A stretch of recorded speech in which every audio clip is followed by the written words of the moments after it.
देवाय। ओम नमो भगवते वासुदेवाय। ओम नमो भगवते वासुदेवाय। ओम नमो भगवते वासुदेवाय। नारायणं नमस्कृत्यं नरं चैव नरोत्तमं देवीं सरस्वतीं व्यासं ततो जयमुदीरयेत्।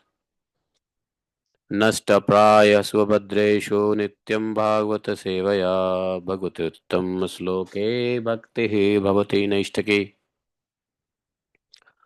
ॐ जन्मान्तस्य तन्व्याधितरतः चार्थे स्वः विज्ञाश्वराट् तेने ब्रह्मद्यादिकवये मुह्यन्ति यत् सूर्यः तेजो वारिमृदां तथा विनिमयो यत्र त्रिसर्गो अमृषाम् धाम्ना सदा निरस्तकुहकं सत्यं परमं धीमहि धर्मः प्रोजितकैत्वत्र परमो निर्मत्सराणां सतां वेद्यं मात्र वस्तु शिवदं तापत्रयोन्मूलनम् श्रीमद्भागवत महामुनि कृते किं वा परडेश्वरः सद्हृदकृतिभिः शुश्रूभिः तत्क्षणात् निगम कल्पतरोर्गलितं फलं सुखमुखात् द्रवितसंयुतं यद्भागवतं रसमालयं मुहुरः रसिका भुवि भावुका अहं सर्वस्य प्रभवो मत्तः सर्वं प्रवर्तते इति मत्त्वं भजन्ते मां बुधा भावा समन्विता मच्चित्ता मद्गतप्राणा बोधयन्तः परस्परं कथयस्य मां नित्यं तुष्यन्ति च रमन्ति च तेषां सततयुक्तानां भजतां प्रीतिपूर्वकं ददामि बुद्धियोगं तं येन मापुयान्ति ते तेषामेवानुकम्पार्थम् अहम् अज्ञानजं तमः नास्यात्म भावस्थो ज्ञानदीपेन भास्वता अहमेवासमेवाग्रे नान्यत् सतसत्परं पश्चादमते तस्याैव शिष्येत स्वस्म्यहम् ऋतेऽर्थं यत् प्रतीयेत न प्रतीयेत चात्मनि तद्विद्यादात्मनो माया यथा भास्वतात्मा यथा महान्ति भूतानि भूतेषु चावचष्यनु प्रविष्टान्यन् प्रविष्टानि तथा तेषु न तेषाम् एतावदेव जिज्ञासं तत्त्वजिज्ञासुनात्मना अन्यव्यतिरेकाभ्यां यत् स्यात् सर्वत्र सर्वदा हरे कृष्ण कृष्ण कृष्ण हरे हरे हरे राम राम राम हरे हरे हरे कृष्ण कृष्ण कृष्ण हरे हरे हरे राम राम राम हरे हरे।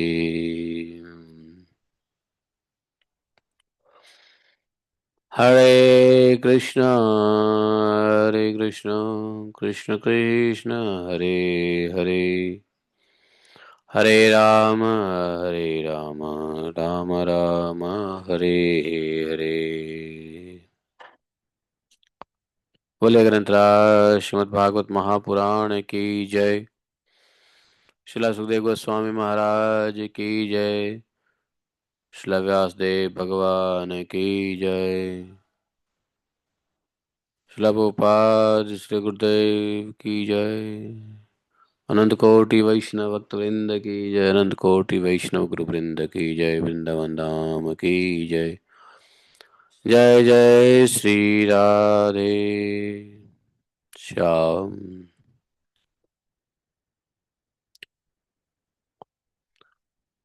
हरे कृष्णा।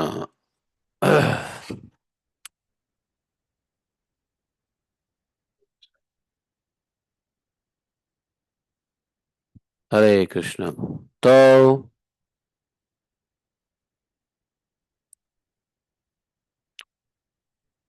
भगवान के लीला में जितनी भी गोपियां हैं,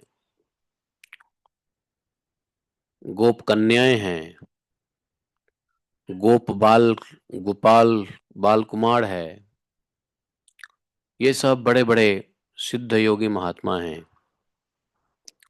जो अनंत काल से भगवान के ऊपर अपना चित्त लगाए इंतजार कर रहे हैं कब भगवान कृपा करेंगे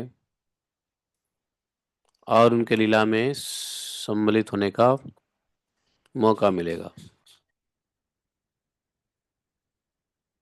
भगवान के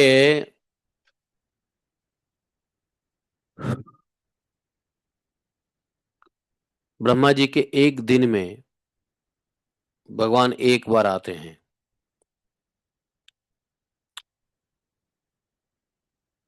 एक दिन में ब्रह्मा जी के एक दिन में भगवान एक बार आते हैं, मतलब 14 मनवंतर में एक बार भगवान आते हैं। और वह मनवंतर होता है 28वां मनवंतर। नहीं, 7वां मनवंतर। 8वां मनवंतर होता है मेरे ख्याल से। कौन सा मनवंतर होता है? 8वां मनवंतर, 7वां मनवंतर। और उस 7वें मनवंतर के वे 28वें कलयुग में आते हैं, 28वें चतुर्युगी में आते हैं। तो ये जो ब्रह्मा जी के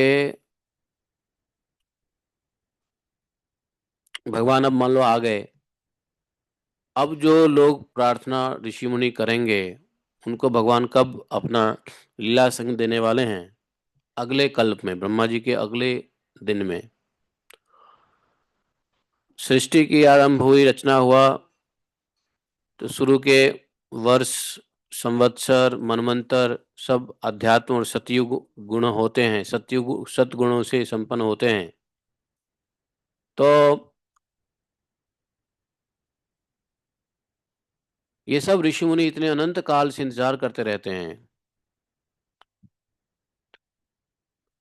और इस ब्रह्मा जी के एक युग में जितने भी अवतार होते हैं भगवान के, और उन अवतार के जितने फैन होते हैं, उन अवतार के जितने भक्त होते हैं, वो सब आते हैं।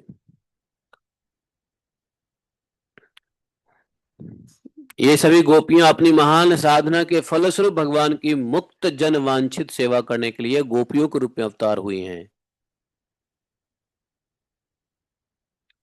कुछ तो पूर्व जन्म की देव कन्याएं, कुछ तो श्रुतियां, कुछ तपस्वी ऋषि, और कुछ अन्य भक्तजन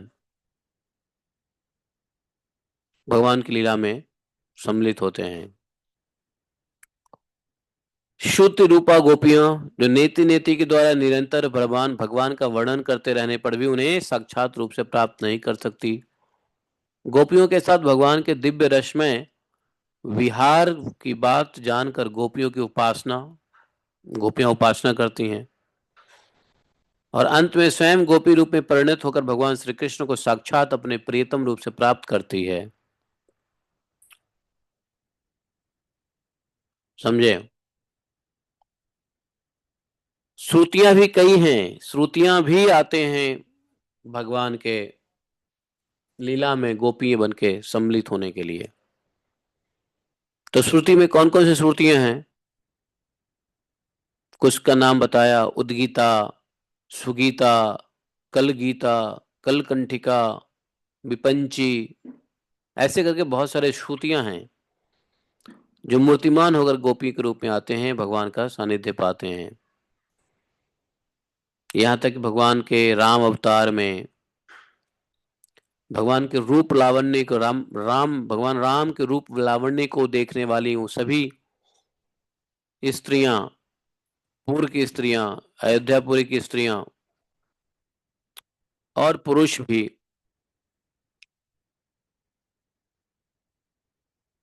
और भी भगवान के रूप सौंदर्य पर नेछावर कर देने वाले ऋषि, सिद्ध ऋषिगण, जिन्होंने प्रार्थना किया, प्रार्थना से प्रसन्न होकर के भगवान ने उन्हें गोपी होकर प्राप्त होने करने का वर दिया। ब्रज में यही सिद्ध महात्मा सब ऋषि लोग ये ब्रज में गोपी रूप से अवतीर्ण हुए थे। और सिर्फ अयोध्यापुरी की ही गोपियां नहीं, मिथिला की भी गोपी, मिथिला में भी तो भगवान का रूप लावण्य देखा गया था। मिथिला की गोपी, जालंधरी गोपी, हाँ, अनेक प्रकार की गोपी,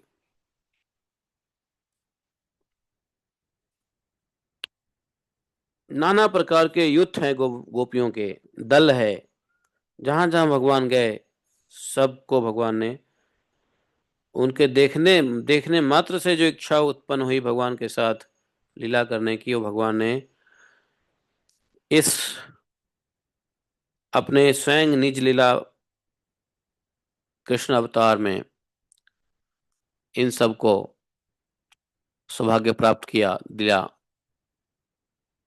यहाँ तक कि पद्म पुराण में बताते हैं कि पाताल खंड में बहुत से ऐसे ऋषियों का वर्णन है जिन्होंने बड़ी कठिन तपस्या इत्यादि करके अनेकों कल्पों के बाद गोपीश्वर के रूप में गोपी स्वरूप में गोपी स्वरूप में जो है ना उन्होंने भगवान कृष्ण को प्राप्त किया।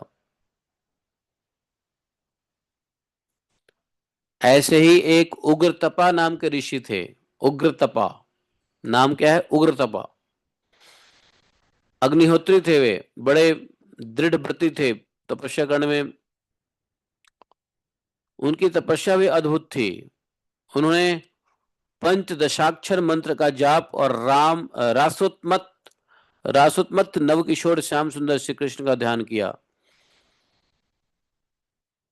100 कल्पों के बाद सुनंद नाम की गोप कन्या सुनंदा हुई। बताओ, 100 कल्प के बाद उनको भगवान का संग मिला गोपी की कन्या के रूप में, जिसका नाम था सुनंदा। ऐसे ही एक ऋषि हुए, उनका नाम था सत्य तपा। ये सत्य तपा ऋषि सूखे पत्तों पर रहते थे, सोते हुए थे सूखे पत्ते पे, और 10 अक्षर मंत्र का जाप किया करते थे। राधा रानी के दोनों हाथ पकड़कर नाचते हुए श्री कृष्ण का ध्यान करते थे। 10 कल्प के बाद वे सुभद्र नाम की गोप की कन्या सुभद्रा हुई। बताओ, 1-2 कल्प में भगवान नहीं मिलते हैं, 10-10 कल्प तक इन्होंने तपस्या की। हरिधामा, ऐसे एक ऋषि थे, उनका नाम था हरिधामा। हरिधामा ऋषि भूखे रह के निराहार उपवास करके क्लिम काम बीज मंत्र से युक्त विंसाक्षरी मंत्र का जप करते थे, और माधवी मंडप में कोमल कोमल पत्तों की शैया पर लेटे हुए जुगल सरकार का ध्यान करते थे। 3 कल्प के बाद वे सारंग नाम के गोप के रूप में रंगवेणी नाम से अवतीर्ण हुए। बहुत सारे ऋषि मुनि महाब्रह्मज्ञानी, ऐसे ही एक जाबली नाम के ब्रह्मज्ञानी ऋषि थे। इन्होंने भी विशाल वन में घूमते घूमते एक जगह एक कुआं देखा, और उसके पश्चिम तट पे बड़ के नीचे उन्होंने एक तेजस्वी युवती स्त्री कठोर तपस्या कर रही थी देखा। वो बड़ी सुंदरी थी, चंद्रमा की किरणों के समान उनका चांदनी चारों ओर छिटक रहा था। उसके बाएं हाथ और कमर पर दाहिने हाथ ज्ञान मुद्रा में धारण किए हुए थी। जावली के बड़ी नम्रता के साथ पूछे जाने पर उस तापसी तपस्विनी ने कहा कि मैं ब्रह्म विद्या हूं, जिसे बड़े बड़े योगी सदा ढूंढा करते हैं। मैं श्री कृष्ण के चरण कमल की प्राप्ति के लिए घोर वन में पुरुषोत्तम भगवान श्री कृष्ण का ध्यान करती हूँ। मैं आज से नहीं, लंबे समय दीर्घ काल से तपस्या कर रही हूँ। ब्रह्म ज्ञान स्वयं तपस्या कर रहे हैं भगवान कृष्ण की। बोलते हैं कि परंतु भगवान कृष्ण का प्रेम मुझे अभी प्राप्त नहीं हुआ, इसलिए मैं अपने को शून्य देखती हूँ। ब्रह्म ज्ञानी जाबाली ने उनके चरणों पर गिरकर दीक्षा ली, और फिर भगवान का ध्यान करने लगे। एक पैर से खड़े होकर बड़ी कठोर तपस्या की, और उसके बाद 9 कल्प, उसमें भी 9 कल्प बीत गए। 9 कल्प बीतने के बाद जाकर के किसी गोप के घर में, प्रचंड नामक गोप के घर में जाकर के चित्रगंधा के रूप में प्रकट हुई। यही चित्रगंधा।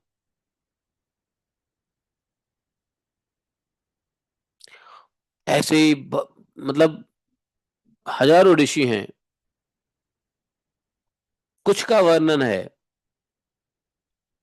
बड़ी घोर तपस्या इन लोगों ने किया, और तपस्या 1-2 कल्प नहीं, कई कई कल्प, 15 कल्प, 10 कल्प, 9 कल्प तक तपस्या किया। कल्प कितना बड़ा अवधि होता है बताओ।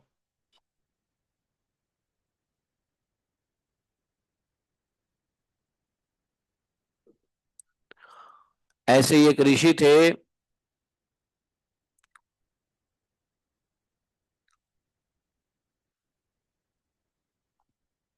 तो बहुत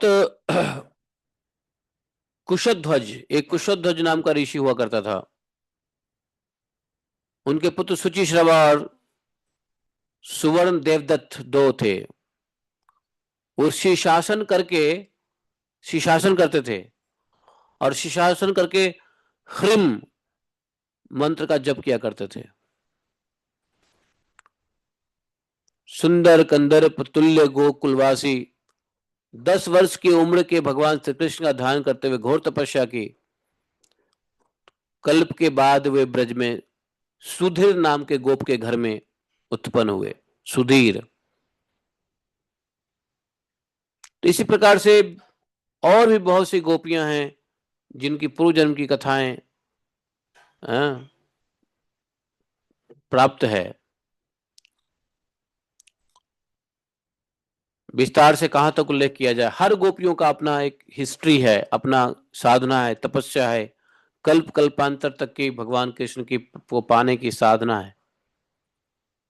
ये गोपी लोग कितने कल्प तक भगवान की स्मरण ध्यान कीर्तन पूजा करते रहे, तब जाके कहीं और हम लोग सोचते हैं कि बस इसी जन्म में 5 साल हुए नहीं माला जप करते हुए कि भगवत धाम ही चले जाएं। ऐसा लग रहा है कि तो इतना सुन के तो गोपी नहीं कुछ। नौ नौ कल्प तक इन्होंने तपस्या करी, इन लोगों ने भगवान के लीला में गोपी बनने के लिए। बताओ, भगवान की लीला में आने के लिए, ऐसे थोड़ी ना कोई भगवान की लीला में आ गया। एक बार भगवान आते हैं, बताओ, और ऐसे ऐसे साधु संत ऋषि मुनि तपस्वियों को हम्म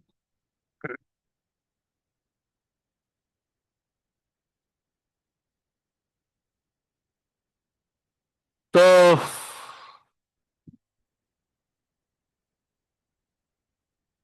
भक्ति में लगे रहो।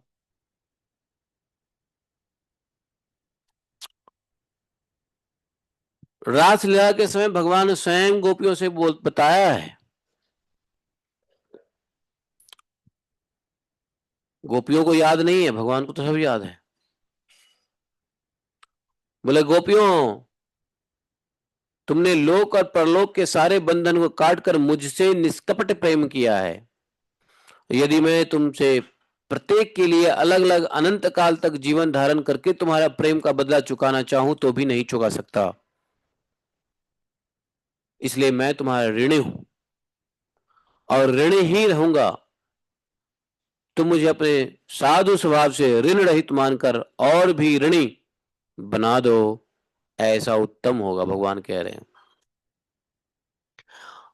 भगवान इन गोपियों के ऋणी रहना चाहते हैं। हम्म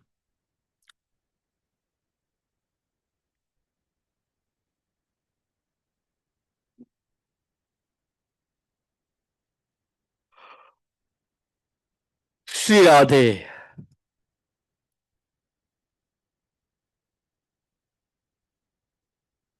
आज हम लोग ऐसे लीला पुरुषोत्तम भगवान के सहचर गोपी गोपियों के साथ लीला का अगला अध्याय है। कल कल पूर्णिमा है, कल क्या है? कल पूर्णिमा है।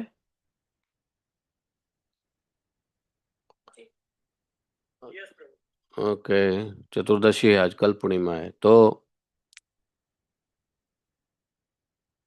इसको भी शरद पूर्णिमा ही कहते हैं। शरद शरद ऋतु के अंदर में 2 पूर्णिमा आते हैं, तो ये पहला पूर्णिमा है शरद, और आखिरी में एक और पूर्णिमा होगा। तो शरद में 2 पूर्णिमा, हर ऋतु में 2 पूर्णिमा, 2 अमावस्या आता है। तो ये प्रथम शरद शरद शरद पूर्णिमा है कल। हम्म, चलो हम लोग आज ऊखल बंधन लीला को समझेंगे। सुखदेव जी कहते हैं, एकदा गृहदासीषु यशोदानंद गेहिनी कर्मांतर नियुक्तासु निर्ममन्थ स्वयं दधि। यानि यानि हि गीतानि तद्वालचरितानि च दधि निर्मन्थने काले स्मरन्ति तान्यगायत।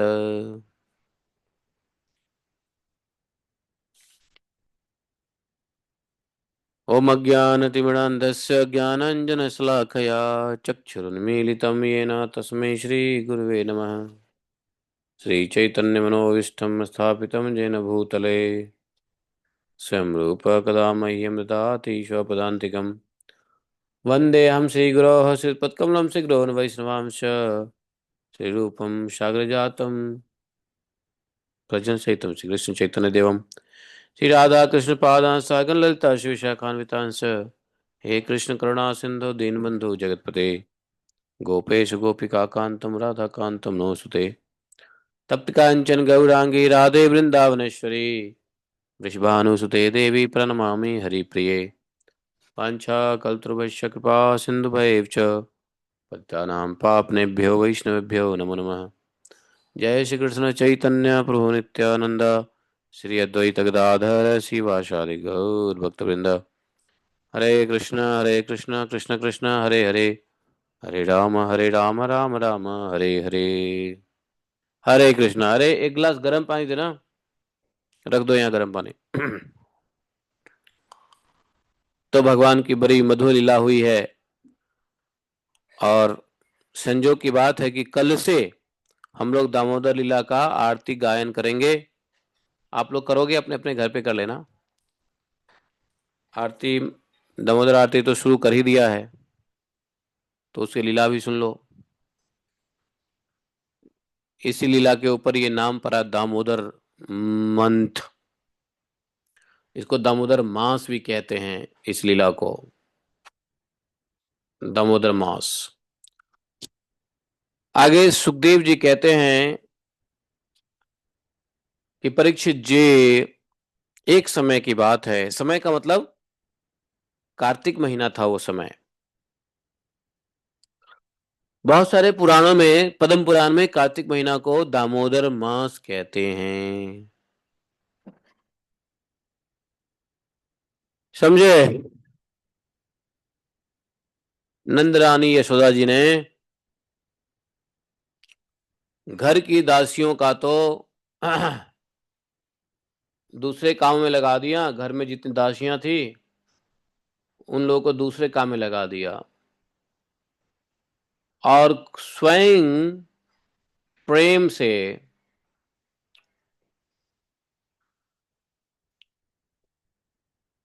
क्या करने लगी? दही मथने लगी।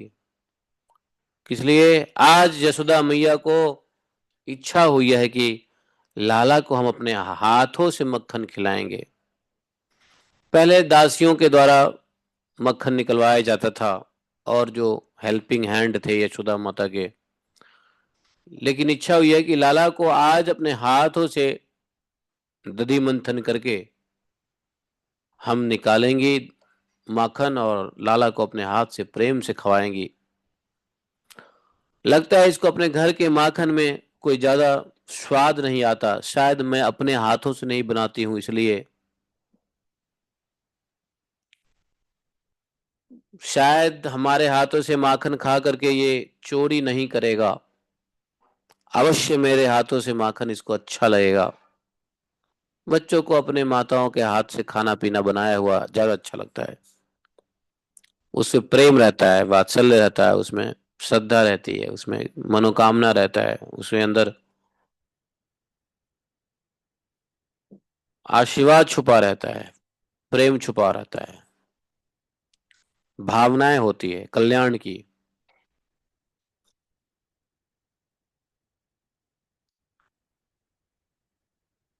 स्वयं माखन बनाने के लिए यशोदा माता लग गई दही मथने।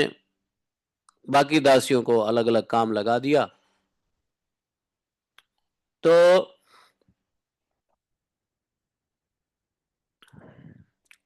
माता ने जानबूझकर दासियों को अलग अलग कामों में लगा दिया।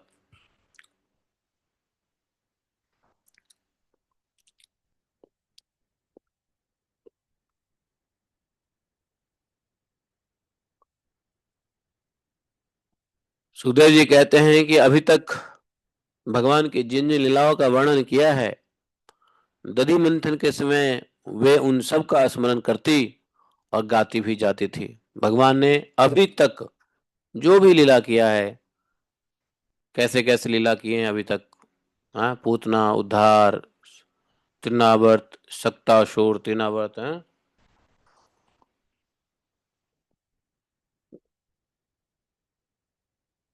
और भी जो जो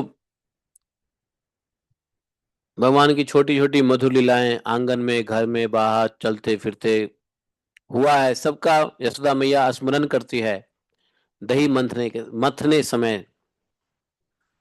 समझे? यशोदा मैया कैसे दिख रही है, कैसे कपड़ा पहन रखी है, सुनो।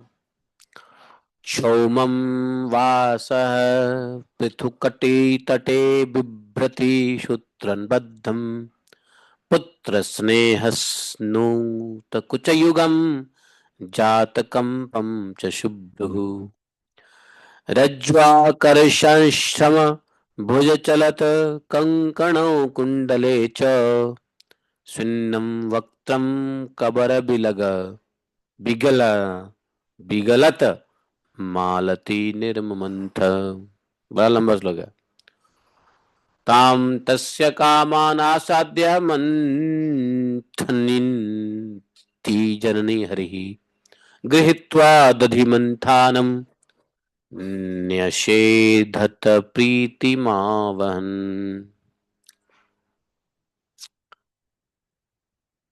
यशोदा माता अपने कमर में सूत से बांधकर रेशमी लहंगा पहनी हुई है।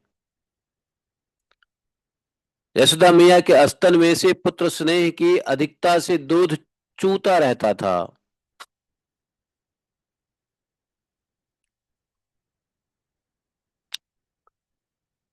और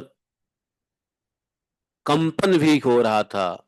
क्यों? रस्सी खींचते रहने से उनकी बाहें कुछ थक सी गई थी। मथानी की रस्सी होती है ना, आगे पीछे ऐसे खींचते हैं, तो उससे थोड़ा सा थकावट भी हो रही थी।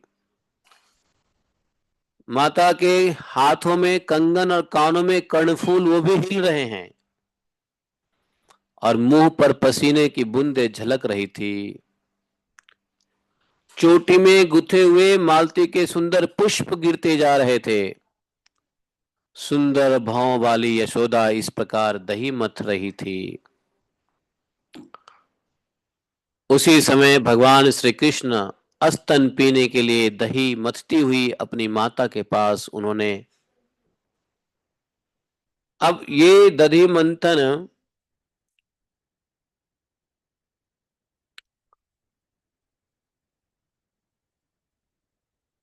जो कर रही थी उसमें तन, मन, वचन तीनों का भगवान श्री कृष्ण के साथ संयोग होते ही श्री कृष्ण जग कर मां मां पुकारने लगे।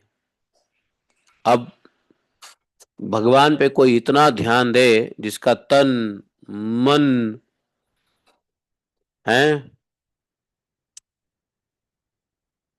एक साथ, यहां तक कि वचन, तन, मन और वाणी, वाणी से भगवान की गुण गाए जा रही है, भगवान की लीला की गीत गाए जा रही है। तन से भी मेहनत हो रहा है और मन से तो खैर भगवान लगे, तो तन भी भगवान की सेवा के लिए, मन भी भगवान के चिंतन के लिए, और वाणी भगवान की लीला को गान करने के लिए, तीनों चीज एक साथ करके माता यशोदा मंथन कर रही है। तीनों की एक साथ संयोग होते ही ऐसा मानो कि भगवान श्री कृष्ण जग गए। ऐसा ध्यान तो ऋषि मुनियों को ही नहीं लगता है। ऐसे ध्यान से भगवान कृष्ण उठे और माँ माँ माँ माँ पुकारने लगे। भगवान तब तक, अब तक तो सोए हुए थे, लेकिन माँ की स्नेह साधना ने उन्होंने उनको जगा दिया है। भगवान तो निर्गुण है, निर्गुण से भगवान सगुण हुए हैं।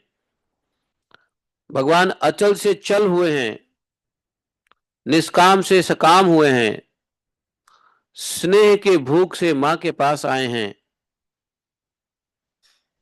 हम्म।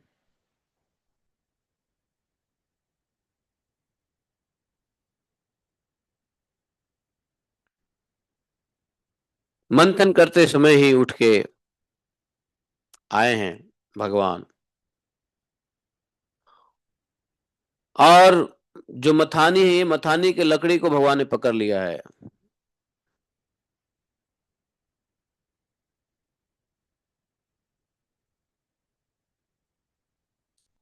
मानो कि भगवान ये कह रहे हो कि मैया अब तू रुक जा, अब तेरी साधना पूर्ण हो गई।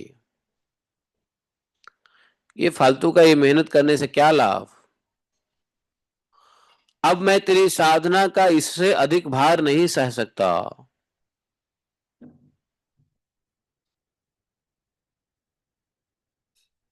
ऐसा मानो भगवान मथानी को रोक करके कह रहे हो।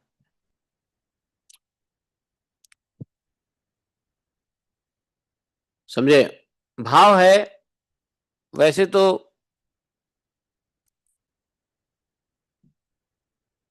मथानी को रोक करके माता के गोद में चढ़ गए। वात्सल्य स्नेह की अधिकता से पहले से ही स्तन से दूध तो झर ही रहे थे। माता ने बड़े प्रेम से भगवान को गोद में लिया और दूध पिलाने लगी।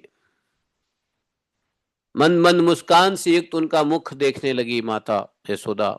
इतने में ही दूसरी ओर अंगीठी पे, आंच पे रखा हुआ था दूध जो गर्म होने को था, उसमें उफान आया। उसे देखकर यशोदा जी, भगवान कृष्ण भी सो के उठे हुए हैं, सो के उठे बालक को थोड़ा भूख लगता भी है, लीला कर रहे हैं। अभी भगवान ने सुबह सुबह दूध पान से तृप्त भी नहीं हुए कि अतृप्त बाल कृष्ण को यशोदा जी छोड़ करके अपने गोद से उठाकर नीचे जमीन पे बिठा करके झटपट से दूध उतारने के लिए चली गई। अतृप्त है।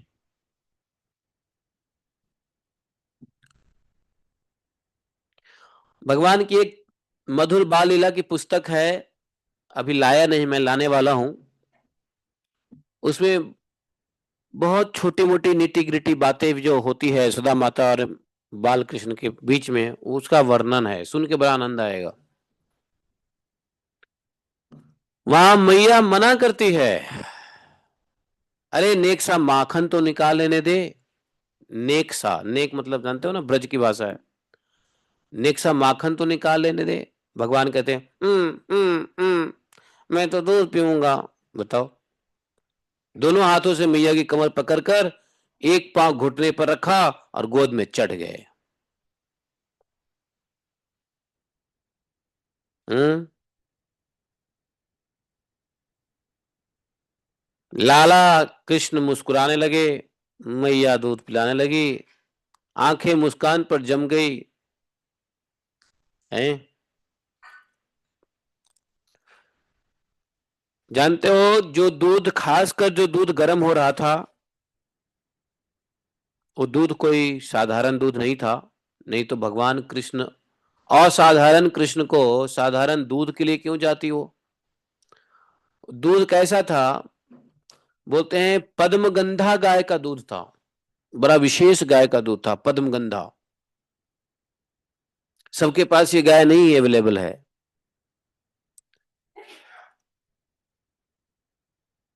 उसने सोचा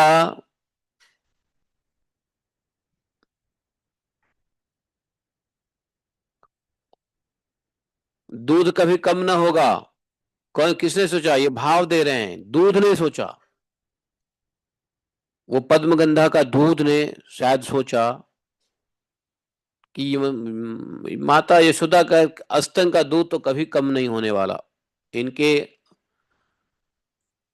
इनके स्नेह, पुत्र वत्सल स्नेह इतना है कि दूध तो ऐसे ही गिरते रहते हैं।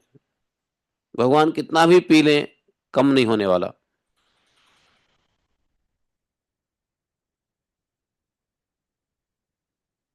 और श्याम सुंदर की प्यास कभी बुझेगी नहीं। यशोदा माँ का दूध कभी खत्म होगा नहीं, श्याम सुंदर की प्यास कभी बुझेगी नहीं। उनमें परस्पर होर लगी है, भगवान पिए जा रहे हैं, यशोदा माता दूध दिए जा रही है। दूध सोचता है कि मैं बेचारा जुग जुग का जन्म जन्म का श्याम सुंदर के होठों के स्पर्श करने के लिए व्याकुल तप तप कर मर रहा हूं। अब इस जीवन में से क्या लाभ जो श्री कृष्ण के काम ना आवे। ऐसी इच्छा से उनकी आंखों के सामने आग में आ, कूद पड़ना ही अच्छा रहेगा। जैसे ही दूध उबल के अग्नि पे आया, माता यशोदा के नेत्र गए।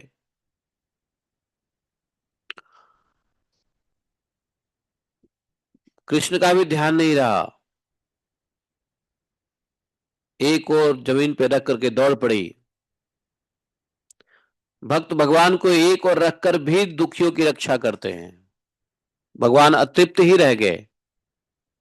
क्या भक्तों की हृदय रस से स्नेह से उन्हें कभी तृप्त हो सकती है? भगवान अतृप्त होते हैं, इसलिए भगवान का एक नाम है अतृप्त। क्यों? भगवान अपने भक्तों के स्नेह रस से कभी तृप्त नहीं होते हैं। अतृप्त इसलिए कहते हैं।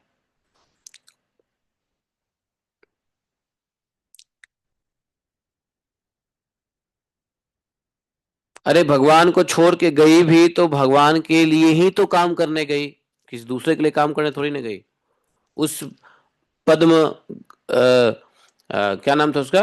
पद्म गंधा। हाँ, उस पद्म गंधा गाय का दूध खासकर भगवान के लिए ही तो माखन बनना था। मक्खन बना के खिलाते। दूध ऊंटेगा नहीं, दही कैसे जमेगी? मंथन नहीं होगी तो मक्खन कैसे निकलेगा? तो भगवान के कार्य के लिए भगवान को छोड़ के भगवान के कार्य करने चली गई। लीला बस भगवान को क्रोध आया है, इतना क्रोध कि अभी अभी मैं उठा हूं, मुझे दूध पिलाने, भर पेट दूध नहीं पिलाई, और अब दूध पिलाने न पिला करके पता नहीं कौन सी काम में लग गई। भगवान के छोटे छोटे दांत हैं, तीन चार दांत निकल आए हुए हैं। अपने होठ को उस दो तीन दंतलुओं से दबा रहे हैं, दांतों से दो दो तीन दांत निकल गए हैं।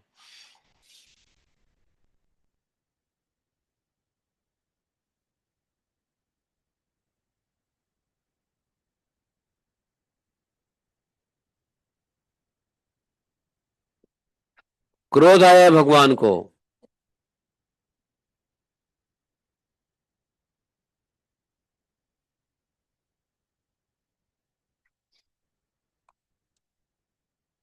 और क्रोध में भगवान ने वहां पास में ही मसाला पीसने का लोढ़ा पड़ा हुआ था, लोढ़ा उठाया, दही के मटके पे फोड़ डाला, फेंक दिया, और मटका फूट गया।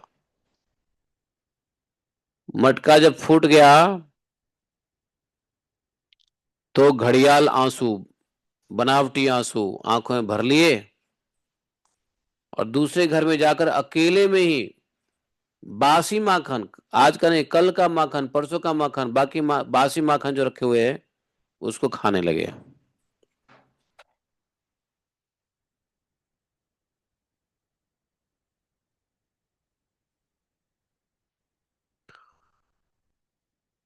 उत्तार्य गोपी सुश्रीतं पयः पुनः प्रविश्य संदृश्य च दग्धमत्रकम् भग्नं विलोक्य ससुतस्य कर्मत तत् जहासतं चापि न तत्र पश्यति।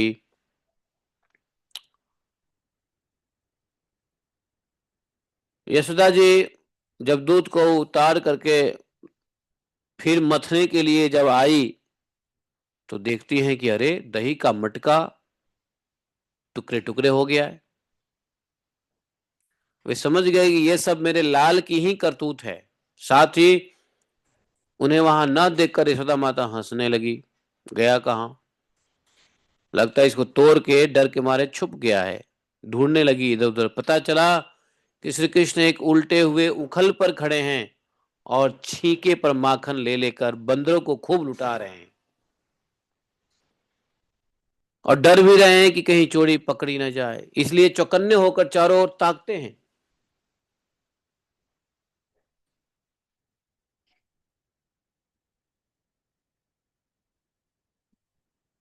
यह देखकर यशोदा रानी पीछे से धीरे धीरे उनके पास जा पहुंची। जब भगवान ने देखा कि मेरी मां हाथ में छड़ी लिए मेरी ही ओर आ रही है, तब झट से उखली पर से कूद पड़े और डरे हुए की तरह, भीगी बिल्ली की तरह, है ना, डरे हुए भीगी बिल्ली बन गए, भागे। बोले कि बड़े बड़े योगी तपस्या के द्वारा अपने मन को अत्यंत सूक्ष्म और शुद्ध बना करके भी जिनमें प्रवेश नहीं कर पाते, पाने की तो बात ही दूर है, उन्हीं भगवान के पीछे पीछे उन्हें पकड़ने के लिए यशोदा जी दौड़ी।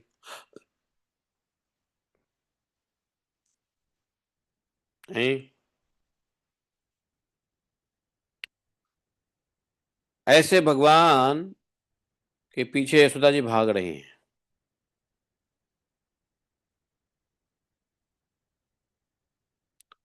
जिनको कोई पकड़ न सका आज तक, सूक्ष्म या शुद्ध से शुद्ध बन करके।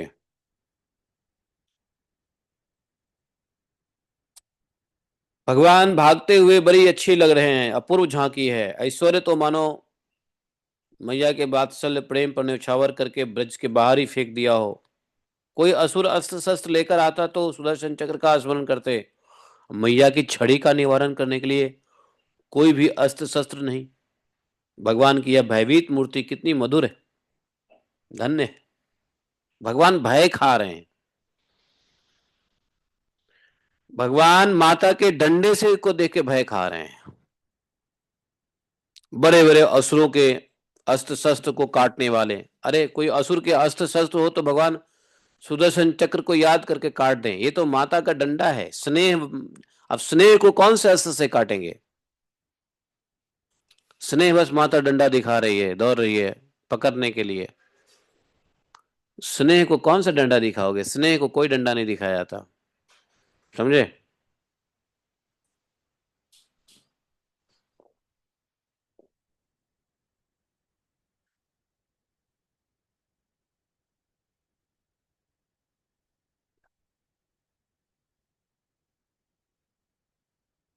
देखो,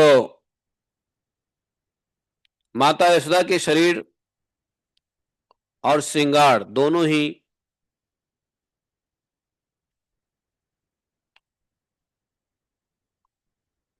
एक दूसरे के विरोधी हो गए। माता थक गई, बाल तितर बितर हो गए, पसीने से श्रृंगार जो माता का है वो भी धुलता हुआ नजर आया। लेकिन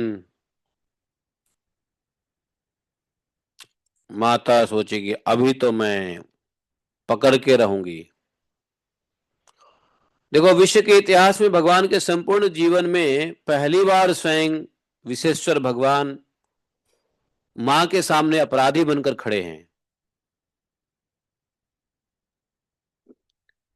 मैया ने पकड़ ही लिया।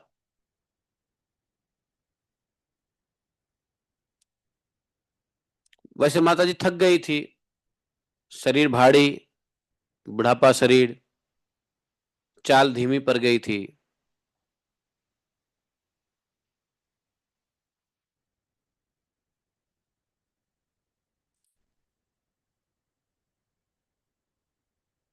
भगवान ने भी स्पीड शायद कम किया होगा, ज्यों के तो जैसे तैसे भगवान ने पकड़ ही लिया।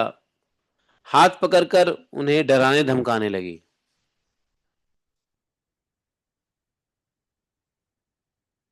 अपराध तो किया ही था, इसलिए रुलाई रुकने पर भी न रुक रही थी। हाथों से आंखें मल रहे थे।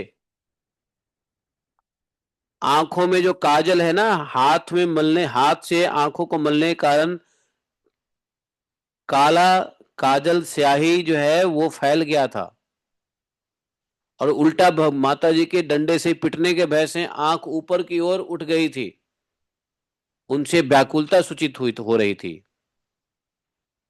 भगवान ने बड़ा अच्छा लीला किया। माता से पहले डरने की लीला करके वो रो रहे हैं, अब माता को डराने के लिए क्या किया मालूम है? आंख मलने लगे और आंखें ऊपर कर ली पीटने के डर डर से। जैसे आंख ऊपर ऊपर आंख नहीं तरे लेते हैं, आंख को तरेरना समझते हो? ऊपर आंख कर लेना तरेरना होता है।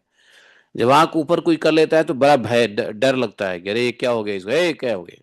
नहीं, भगवान ने लीला बस आंख को ऊपर तरेर लिया। माता को बड़ी चिंता हुई। माता को लगा कि अरे लाला बहुत डर गया है, लगता है अब इससे ज्यादा डराऊंगी तो ये कहीं गड़बड़ ना हो जाए। माता को वात्सल्य स्नेह हृदय में उमड़ आया है।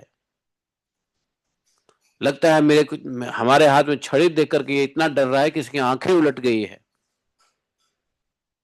कुछ अपशगुन न हो जाए इसलिए छड़ी फेंक दिया। इसके बाद सोचा कि इसको एक बार रस्सी से बांध देना चाहिए, है ना। बच्चे को कभी कभी अगर छड़ी से बहुत ज्यादा डर गया हो तो थोड़ा सा छोटी सी सजा तो देनी है आज। छड़ी नहीं तो रस्सी बांधेंगे। सोचिए चलो इसको आज एक रस्सी बांध देते हैं, नहीं तो कहीं भाग जाएगा ये।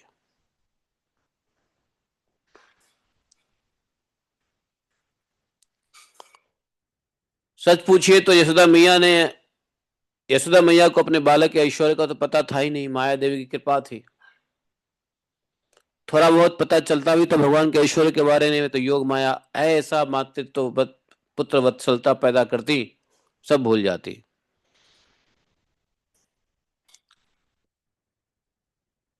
ऐसे भगवान जो न बाहर है न भीतर है, न आदि जिनका है न अंत है, जो जगत से पहले भी थे, जगत के बाद में भी रहेंगे, इस जगत के भीतर भी हैं, जगत के बाहर भी हैं, और जगत के रूप में वे स्वयं भगवान ही हैं।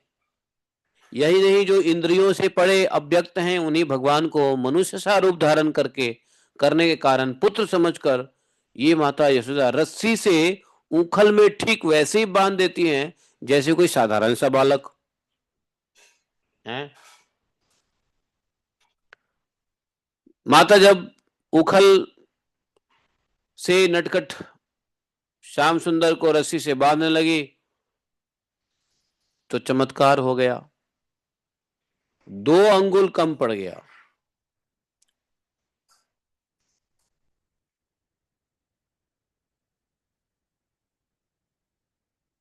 कन्वर्सेशन भी है, यशोदा पूछती भी हैं, अरे अशांत प्रकृति, अर्थात चंचल बालक, अशांत प्रकृति, जिसकी प्रकृति अशांत हो, तो यशोदा कहती हैं अरे अशांत प्रकृति।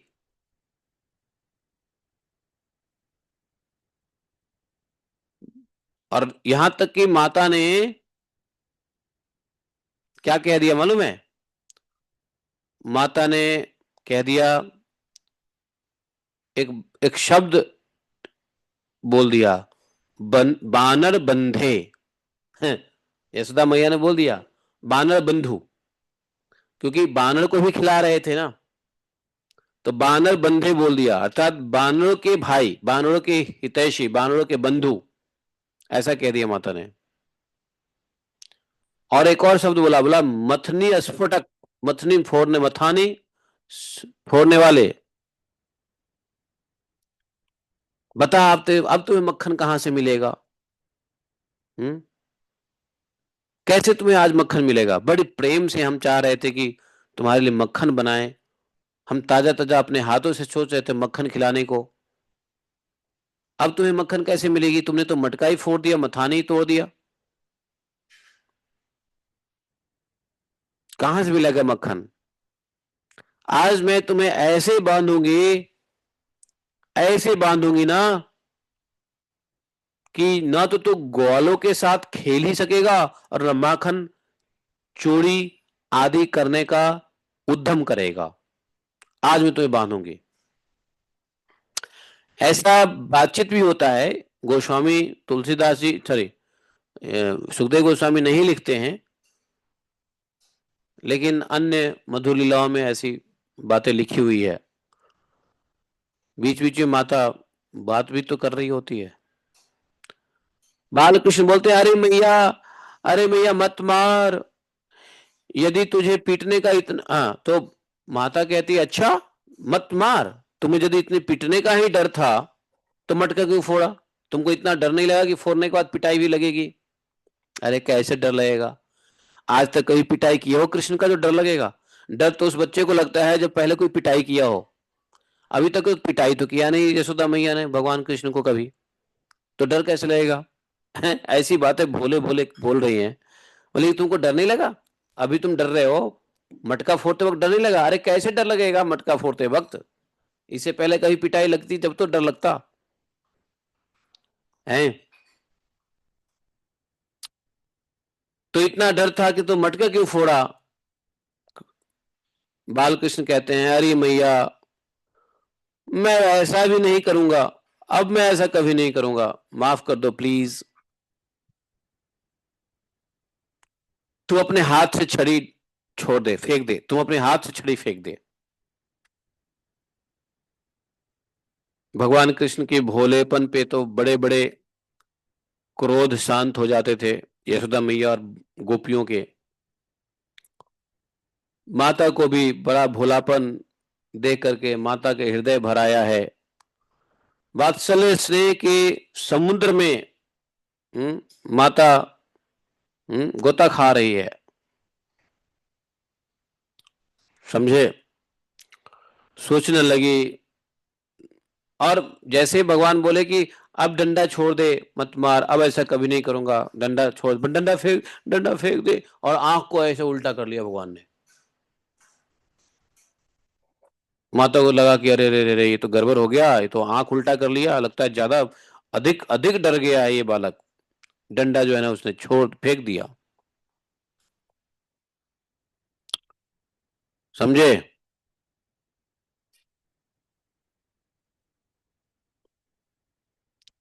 माता ने क्यों बांधने सोचा? यशोदा मैया ने क्यों सोचा कि बांधना ही है? क्योंकि एक तो पीटना था, भोलेपन, तुतली आवाज में जो माता जी को बोला कृष्ण ने, और आंखें तरे लिया। माता को लगा कि चलो डर गया, इसलिए चलो डंडा नहीं दिखाएंगे, डंडा से नहीं मारेंगे। लेकिन माता ने सोची कि यदि अभी इसको छोड़ दिया तो अभी अभी ये गुस्से में है, और अभी अभी मैंने इसको कुछ उल्टी सीधी बातें भी सुना दिया है। नहीं, कृष्ण को बोला ना बंदर बंधे, तो कहीं ये ऐसा ना हो कि जंगल में। और वैसे पहले भी जब माता कहती थी ना कि तुम तो बानरों के दोस्त हो, तुम बानरों के बंधु हो, बांदरों के बांधव हो, तो भगवान कभी कभी धमकी भी दे देते हैं यशोदा मैया को कि तुम हमको बंदर कहते हो, तुम हमको बंदर जैसा कहते हो। बंदर जैसा चंचल स्वभाव भी कभी कभी बोल देती थी यशोदा माता। तो भगवान कहते, अच्छा तुम बंदर कहते हो, मैं जाके जंगल में ही रहूंगो। बंदर कहाँ रहे? जंगल में रहे, तो हम भी जंगल में ही जाके रहूंगो। हम्म ऐसा भगवान धमकी देते रहते थे। माता को ये ध्यान आ गया कि ऐसा ना हो, पहले ये बोलता था कि मैं बंदर जंगल वन में चला जाऊंगा, बंदरों के साथ रहूंगा, तुम हमको बंदर की तरह कहती हो। मेरा आंख बंदर की तरह चंचल है। भगवान की आंख वाकई बहुत चंचल थे। एक सेकंड में यहां देखे, एक सेकंड में वहां, एक ऊपर नीचे दाएं बाएं चारों तरफ ऐसे देखते। बंदर भी फेल है भगवान के सामने। बंदर का आंख बहुत चंचल होता है, वो एक सेकंड में चारों बल देख लेगा। समझे? तो कपि चंचल नेत्र, कभी कभी यशोदा माता कह देती थी, अरे कपि चंचल नेत्र वाले। तो भगवान को बुरा लग जाता था, बोलते थे, अच्छा तुम मुझे बंदर की तरह कह रहे हो, मेरा आंख बंदर की तरह चलता है? नहीं, तो ठीक है, मैं बंदर के साथ ही रहूंगा वन में। माता को डर लग गया कि कहीं ऐसा ना हो, गुस्से में है ही, पहले बोलता भी था, कहीं वन में ना चला जाए, वन में ना भाग जाए अकेले ले दे के। समझे? तो इसलिए एक काम करती हूं, भागे भी ना और थोड़ा इसको सजा भी मिल जाए, थोड़ा देर भूख प्यास, इसको भूखे प्यासे रहेगा, मैं अपना कार्य कर लेती हूं, इसलिए बांध देती हूं। और माता ने सोची जब दूध मक्खन तैयार हो जाएगा तो दूध मक्खन को तैयार करने पर मना लूंगी। ऐसा नहीं माता सोच रही कि बांध दिया तो अब हमेशा के लिए बांध दिया, नहीं। दूध मक्खन अभी थोड़ी देर के लिए बांध देती हूँ ताकि ये भी शांत रहेगा और हम आराम से दूध मक्खन जो है निकाल करके इसको फिर मना लेंगे। माता इस दृष्टिकोण से बांधने को चली, समझे।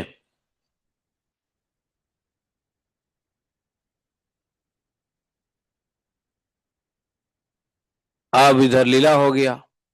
माता ने जैसे ही ऊखल बांधना उचित समझा,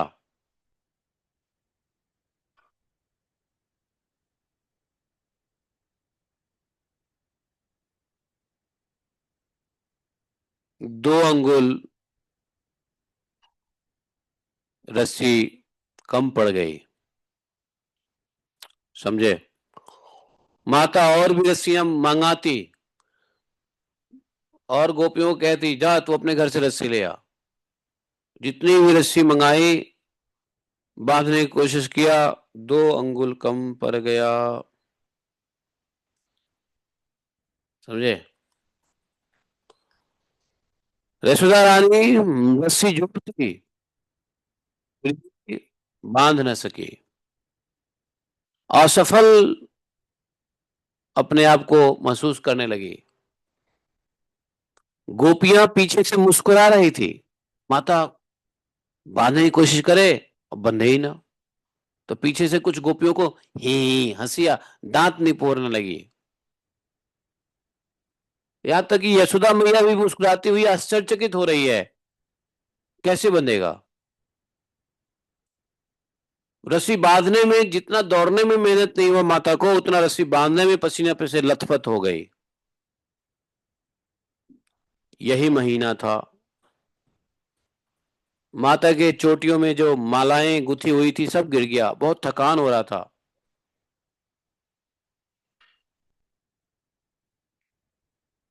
अंत में भगवान ने देखा कि माता से तो बनने वाला नहीं है काम, तो भगवान ने स्वयं अपनी मां के बंधन में बंधने को स्वीकृत किए। भगवान परम स्वतंत्र है, कौन बांध सकता है। बड़े बड़े इंद्र आदि देवता, संपूर्ण जगत उनके वश में है, फिर भी इस प्रकार बंधकर उन्होंने संसार को क्या दिखाया। संसार को यह दिखाया कि देखो मैं प्रेम से बंध भी सकता हूं, भक्त मेरा प्रेम स्नेह से मुझे बांध भी सकता है और मुझे बंधना भी स्वीकार है, हैं। ग्वालिनी यशोदा ने ऐसा ऐसा लिखते हैं, यशोदा माता ने मुक्तिदाता मुकुंद से जो कुछ अनिवर्चनीय कृपा प्रसाद प्राप्त किया, वह प्रसाद ब्रह्मा पुत्र होने पर भी, शंकर आत्मा होने पर भी, और वक्त स्थल पर विराजमान लक्ष्मी अर्धांगिनी होने पर भी न पा सके, न पा सके। यह गोपिका नंदन भगवान अनन्य प्रेमी भक्तों के जितने सुलभ हैं, उतने देहाभिमानी कर्मकांडी एवं तपस्वियों एवं अपने स्वरूप भूत ज्ञानियों के लिए भी नहीं।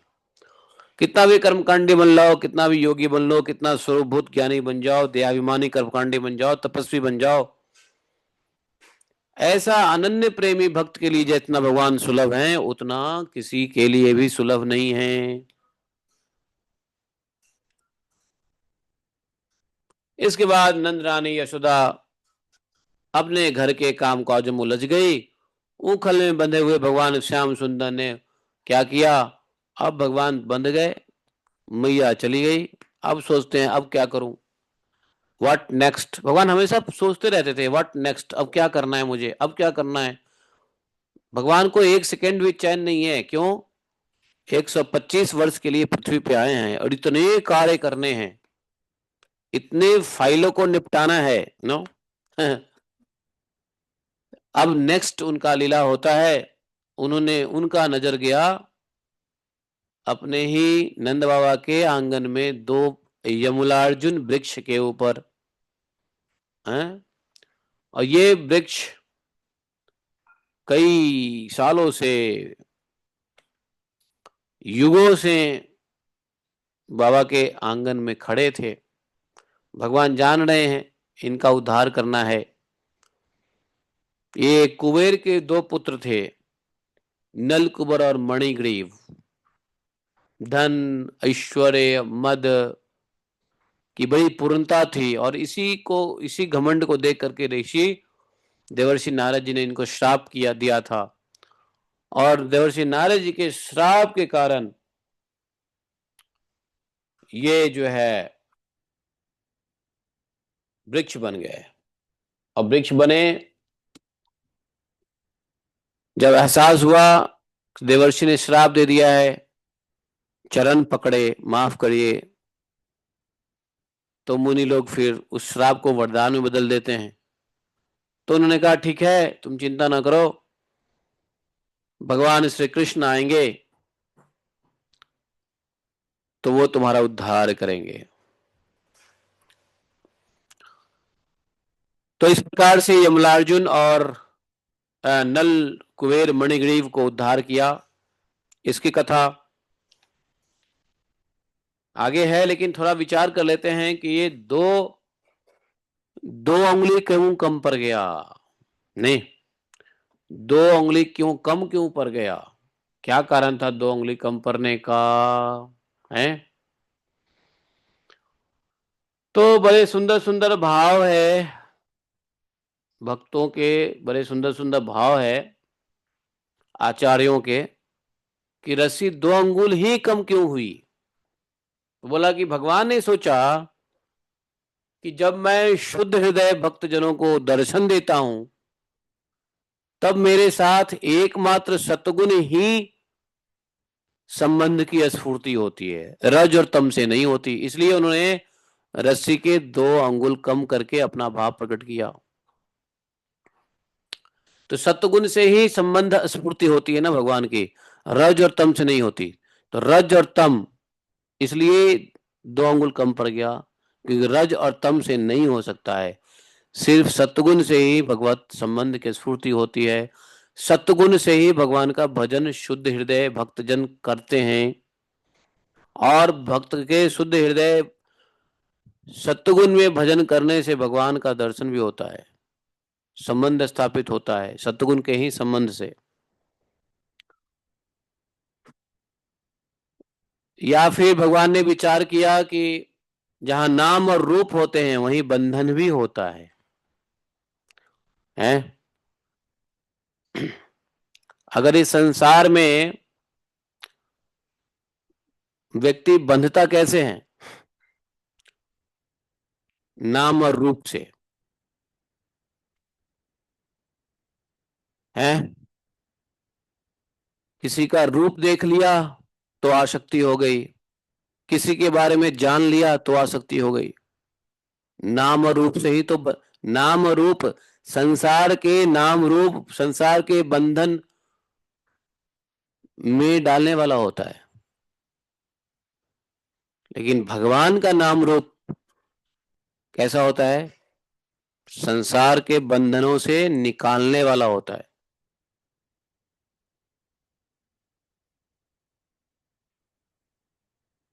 भगवान परमात्मा है, उनको बांधने की कोई कल्पना भी कैसे कर सकता है? भगवान तो ना नाम, भगवान का तो कोई ना नाम है ना रूप है, दोनों में से कोई है ही नहीं। इसलिए बोला आचार्यों ने कि 2 उंगली कम पड़ गई।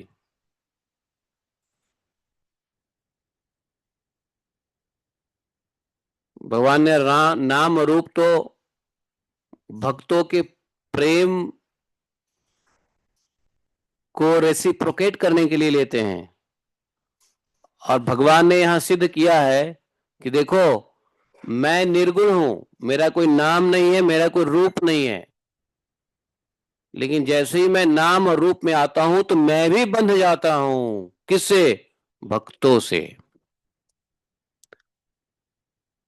संसार में नाम और रूप से संसार बंधन में लोग बंध जाते हैं, भगवान ने कहा देखो ये सत्य किसी ने कहा है कि नाम रूप बंधन का कारण है। मैंने भक्तों के लिए नाम रूप ग्रहण नहीं किया कि देखो मुझे भी बांध दिया भक्तों ने। तो 2 उंगली की कमी का यही रहस्य है कि भगवान कहते नहीं, मेरा ना नाम है ना रूप है। जिसका नाम रूप नहीं है वो बंध कैसे सकता है। इसलिए भगवान 2 उंगली कम कर देते हैं, नहीं नहीं बंधूंगा मैं। बंधना तो उसका होता है जिसका नाम और रूप होता है, लेकिन भगवान अंत में बंध जाते हैं नहीं। तो ऐसे भाव दिया है आचार्यों ने।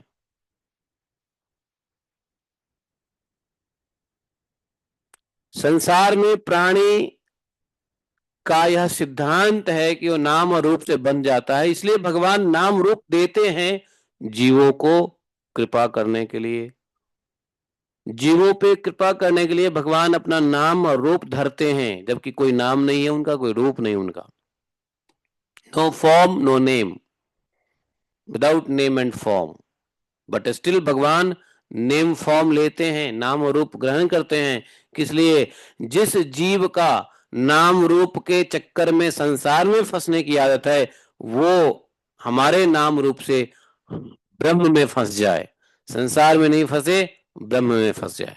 ब्रह्म में फंसेगा अपना घर जाएगा, बैक टू गॉड हेड। संसार में फंसेगा बाजार में घूमता रहेगा।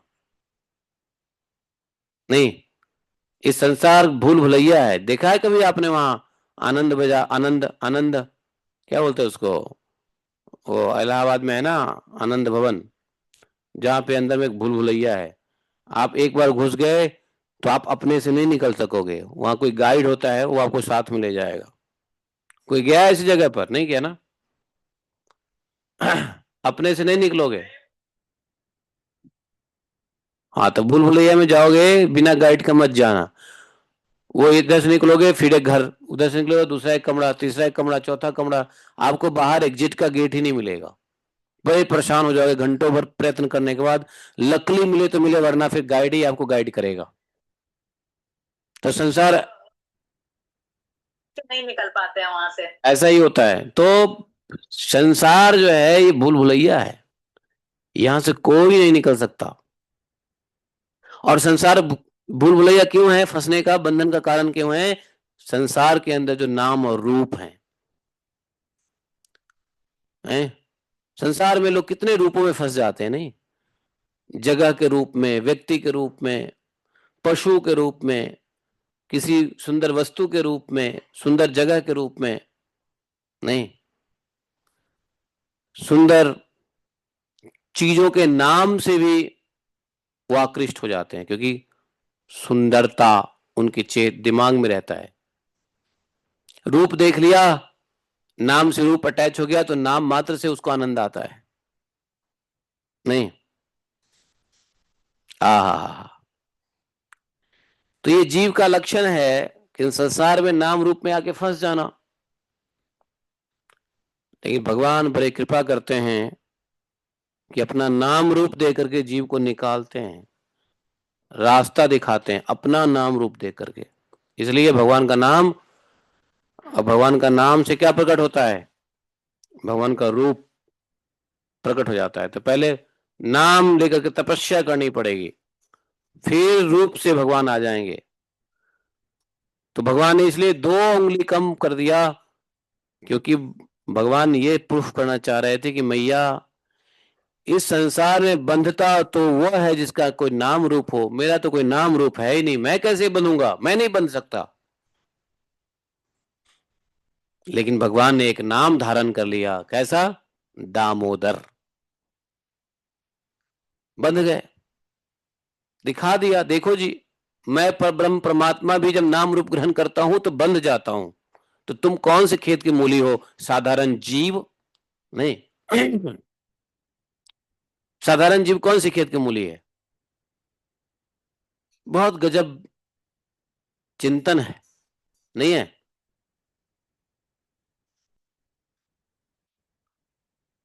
कुछ आचार्यों का सोचना है कि भगवान 2 उंगली इसलिए कम पड़ गया कि भगवान ने सोचा कि अगर 2 उंगली से यहां सामने 2 वृक्ष है, दो वृक्ष का उद्धार करना है,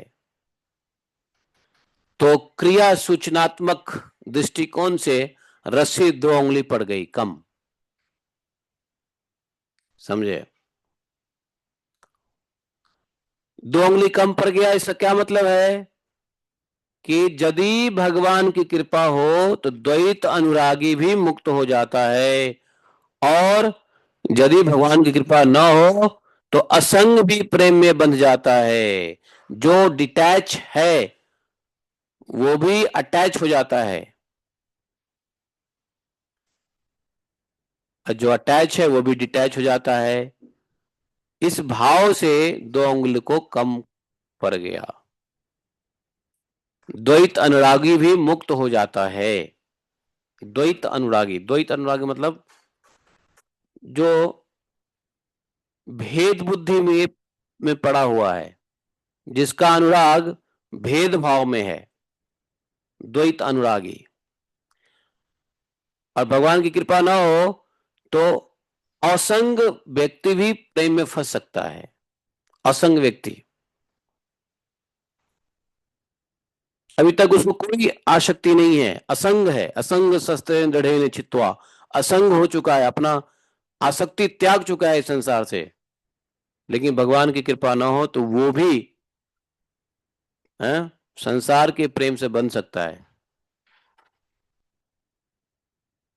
एक्सीडेंट हो सकता है उसका। तो इसलिए जो बोला कि देखो ये, इसलिए 2 उंगली कम पड़ गया।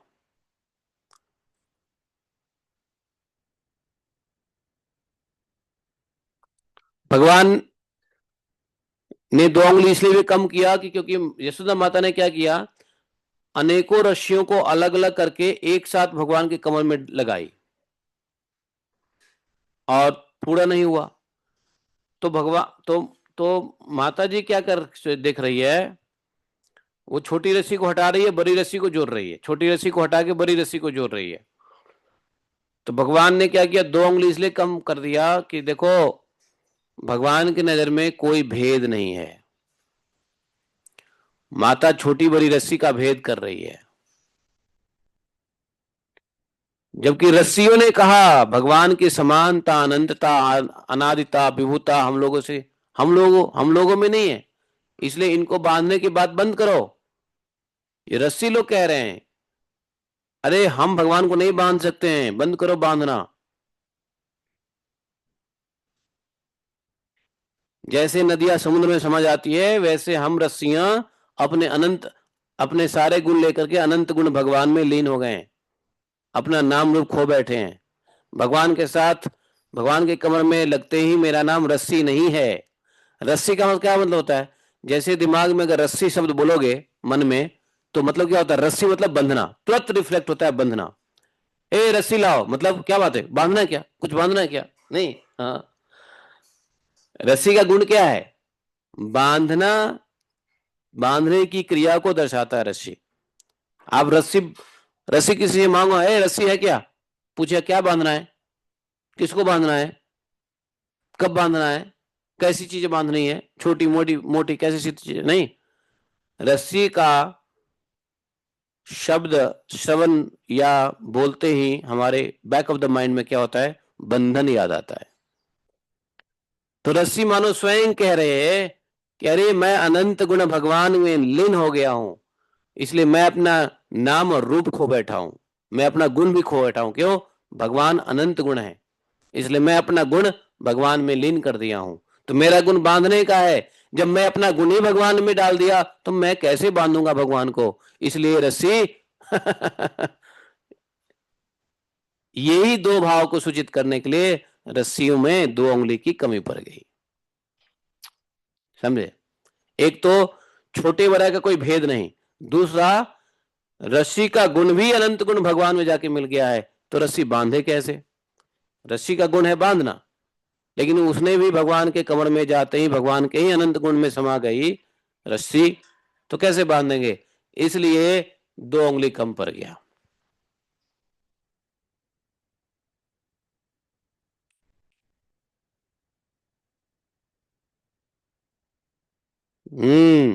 इसलिए बहुत सारे भक्तों ने अपना अपना दिया है। भगवान श्री कृष्ण ने सोचा कि मां के हृदय से द्वैत भावना दूर नहीं हो रही है, मां के हृदय से द्वैत भावना दूर नहीं हो रही है, तब मैं व्यर्थ अपनी असंगता क्यों प्रकट करूं। जो मुझे बद्ध समझता है उसके लिए बद्ध होना ही उचित है, इसलिए वे बंध गए भगवान।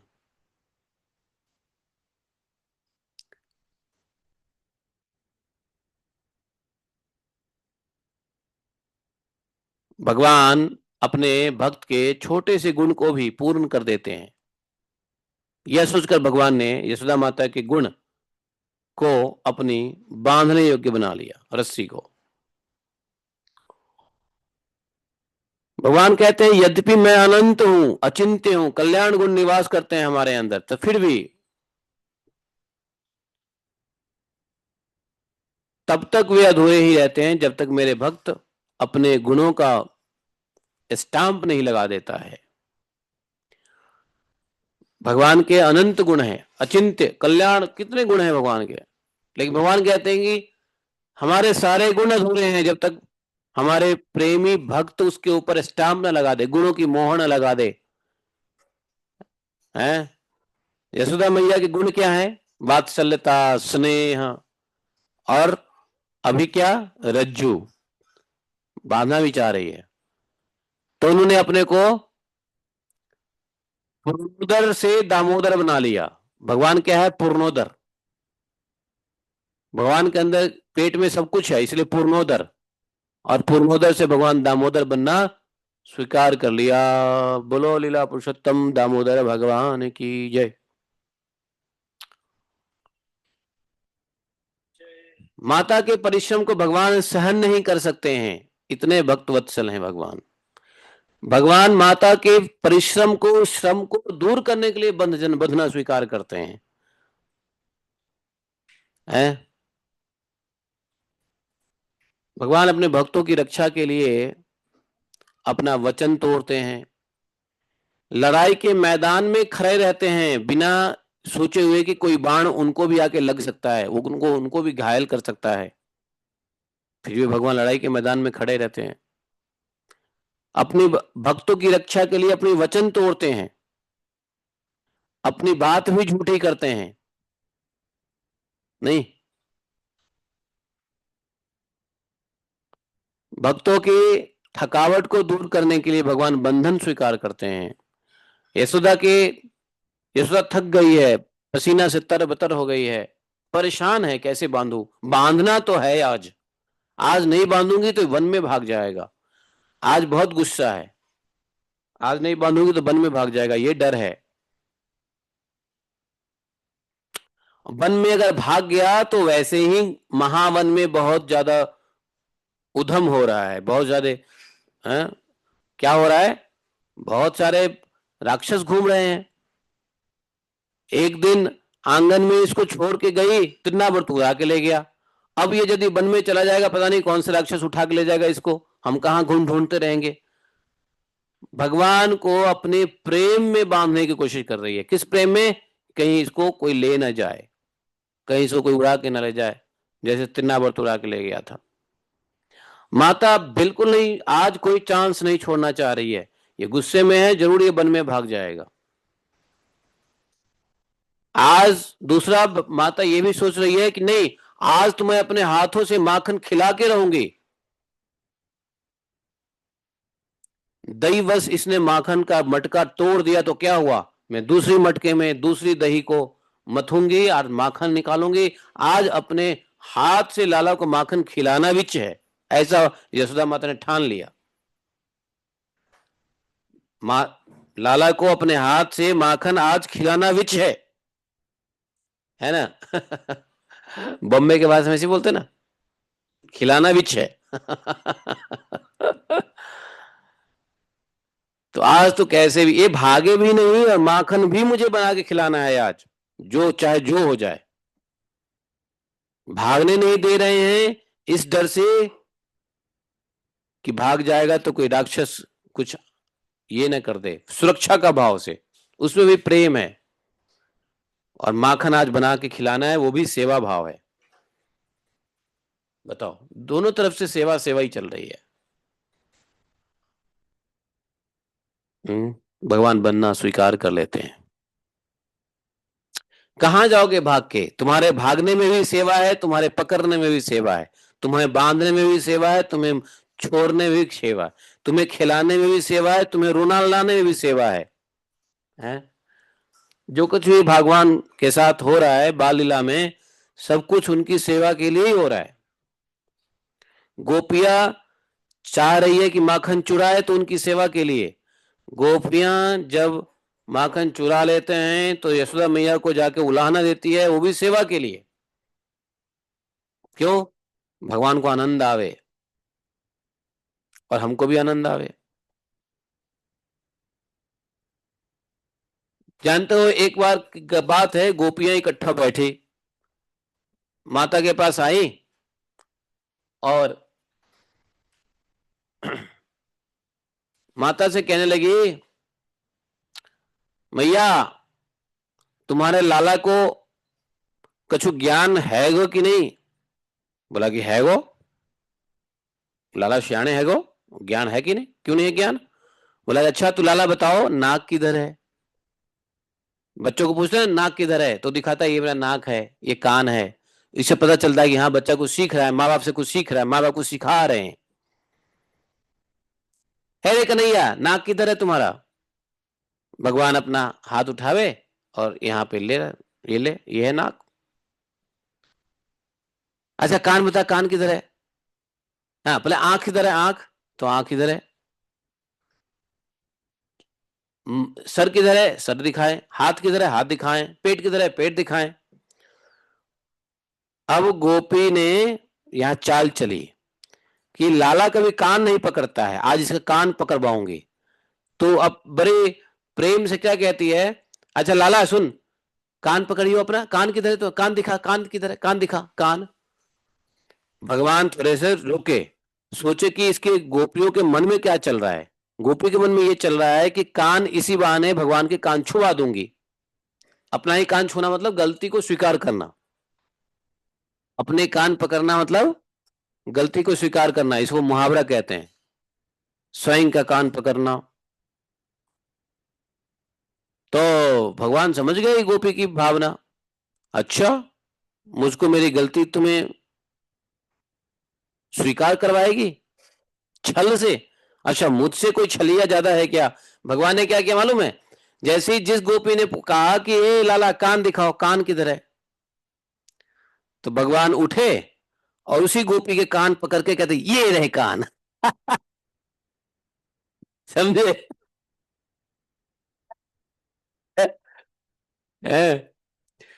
तो ऐसे ऐसे लीला करते हैं भगवान, समझे?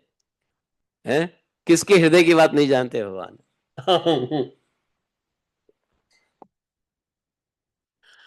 भगवान ने यहां भी अपनी सुप्रमेशी दिखाई। चल तू मेरे से कान छुपाएगी, है? कान छूने का मतलब गलती स्वीकार करना। मैं स्वीकार कर लूं कि मैंने चोरी किया माखन, है? जो गोपी पूछी उसी गोपी के दोनों कान पकड़ लिया भगवान ने। जे लही कान, जे लही कान, जे लही कान, मैया ये लही कान। है मैया हंसते हंसते हंसते हंसते माता यशोदा का पेट फूल गया। बताओ। सब कुछ खुद दिखाया, ये सर है, ये हाथ है, ये नाक है, ये आंख है, लेकिन कान, गोपी का कान पकड़ गया। है कि नहीं? भगवान ऐसे छकाते, समझे?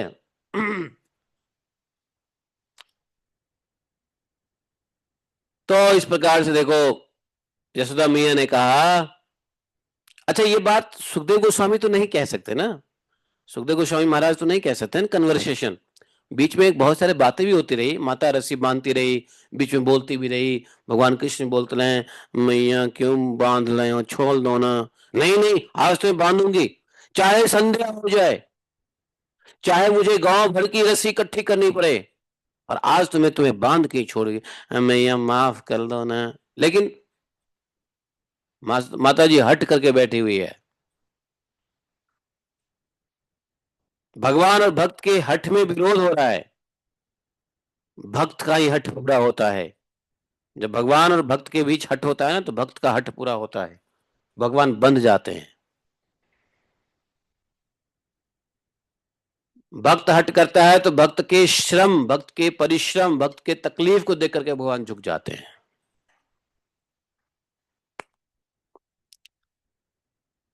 समझे?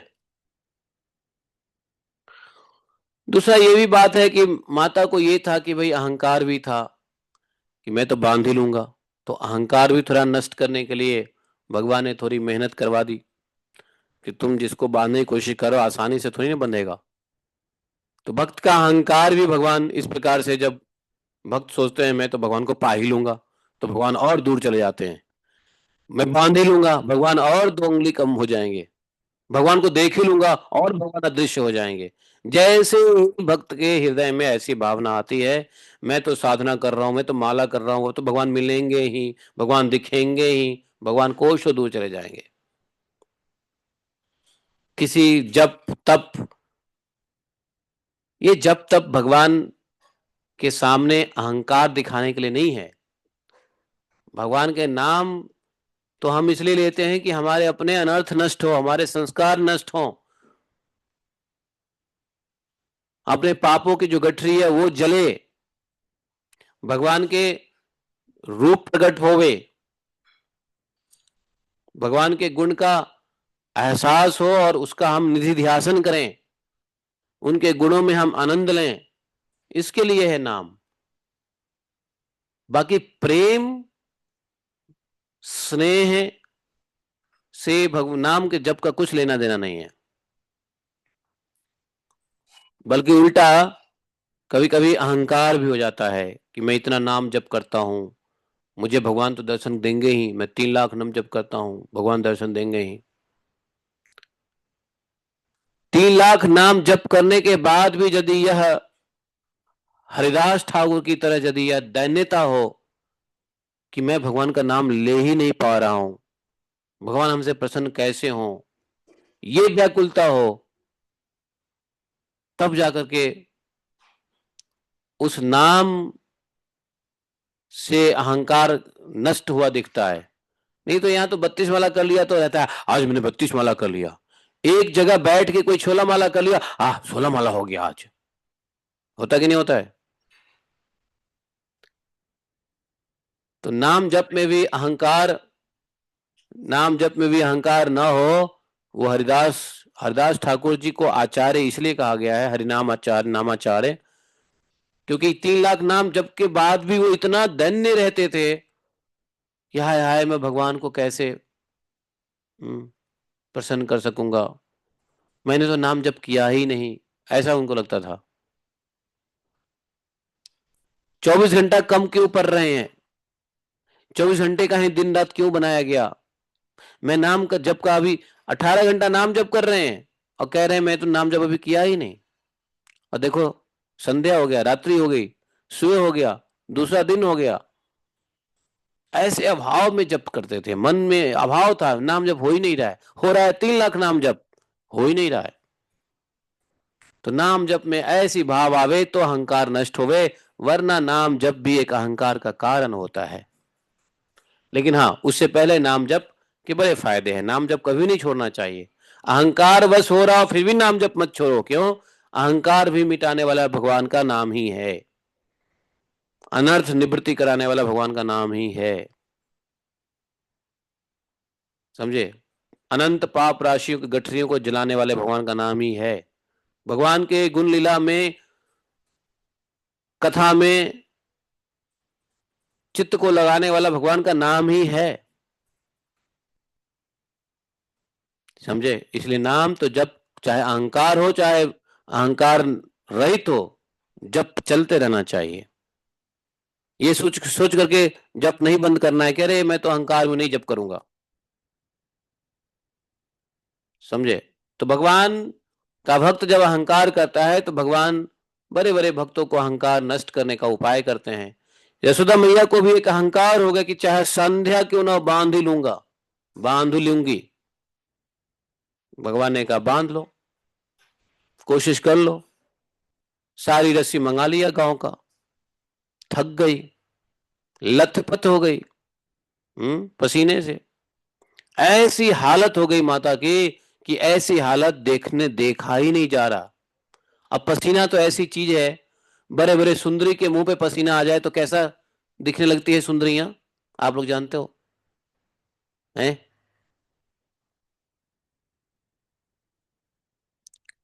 माता का मुख ऐसा हो गया, भगवान से वो भी नहीं देखा गया, इतना मेहनत, इतना पसीना, इतना अस्त व्यस्तता, फिर उम्र भी है माता की। माता थोड़ा शरीर से भारी भी है, यशोदा मैया है। यशोदा मैया पतली दूली नहीं थी, अच्छी खासी खाते पीते घर से थी, ऐसी बात नहीं है, समझे?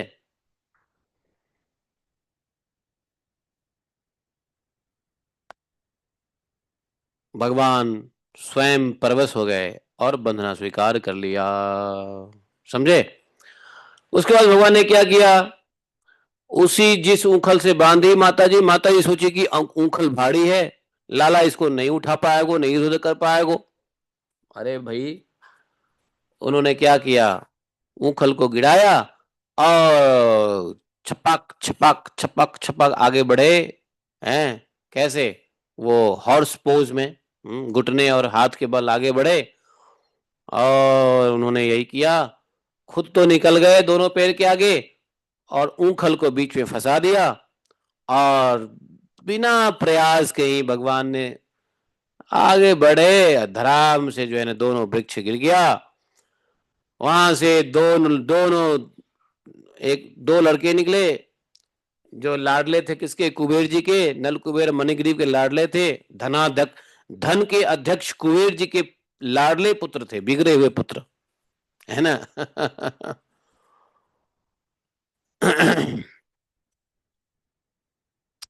दो कारण से बोले कि ये नलकुबेर मणिग्रीव को घमंड क्यों था, दो कारण था। एक तो धनाध्यक्ष, धनाध्यक्ष धन के अध्यक्ष कुबेर का बेटा, और दूसरा कारण क्या था कि कुबेर के ये दोनों बेटों को रुद्र भगवान के अनुचरों में शामिल कर लिया गया, क्योंकि कुबेर भगवान शिव के भक्त हैं।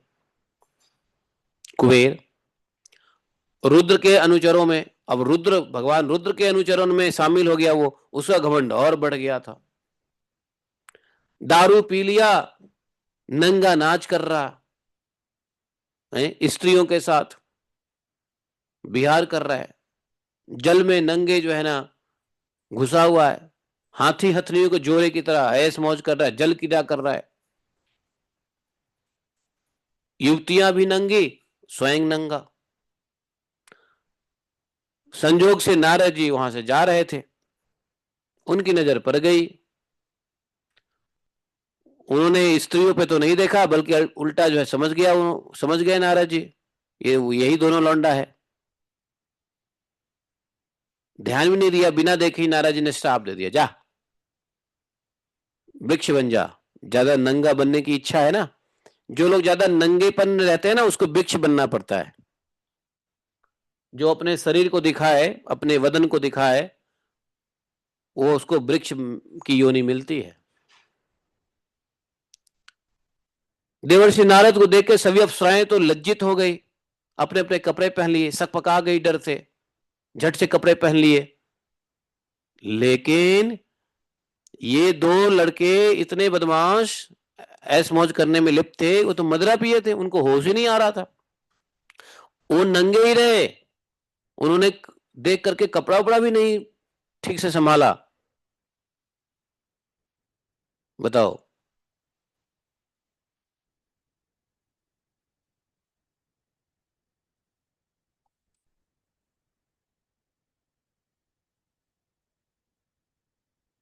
जब श्राप दे दिया, तब जाके उसके होश आए, अरे बाप रे, ये क्या कर दिया मैंने। हालांकि यहाँ पे नारद जी ने एक बहुत अच्छी शिक्षाएं दी है, जिससे शरीर में आसक्ति नष्ट होने की शिक्षा है। शरीर से आसक्ति कैसे नष्ट हो, उसकी शिक्षा यहाँ नारद जी ने दिया है, नल कुबेर को देखते हुए। नारद जी बोले नहीं, नारद जी सोच रहे हैं कि मनुष्य जन्म मिला है, जो लोग अपने प्रिय विषयों का सेवन करते हैं उनकी बुद्धि को सबसे बढ़कर नष्ट करने वाला क्या है?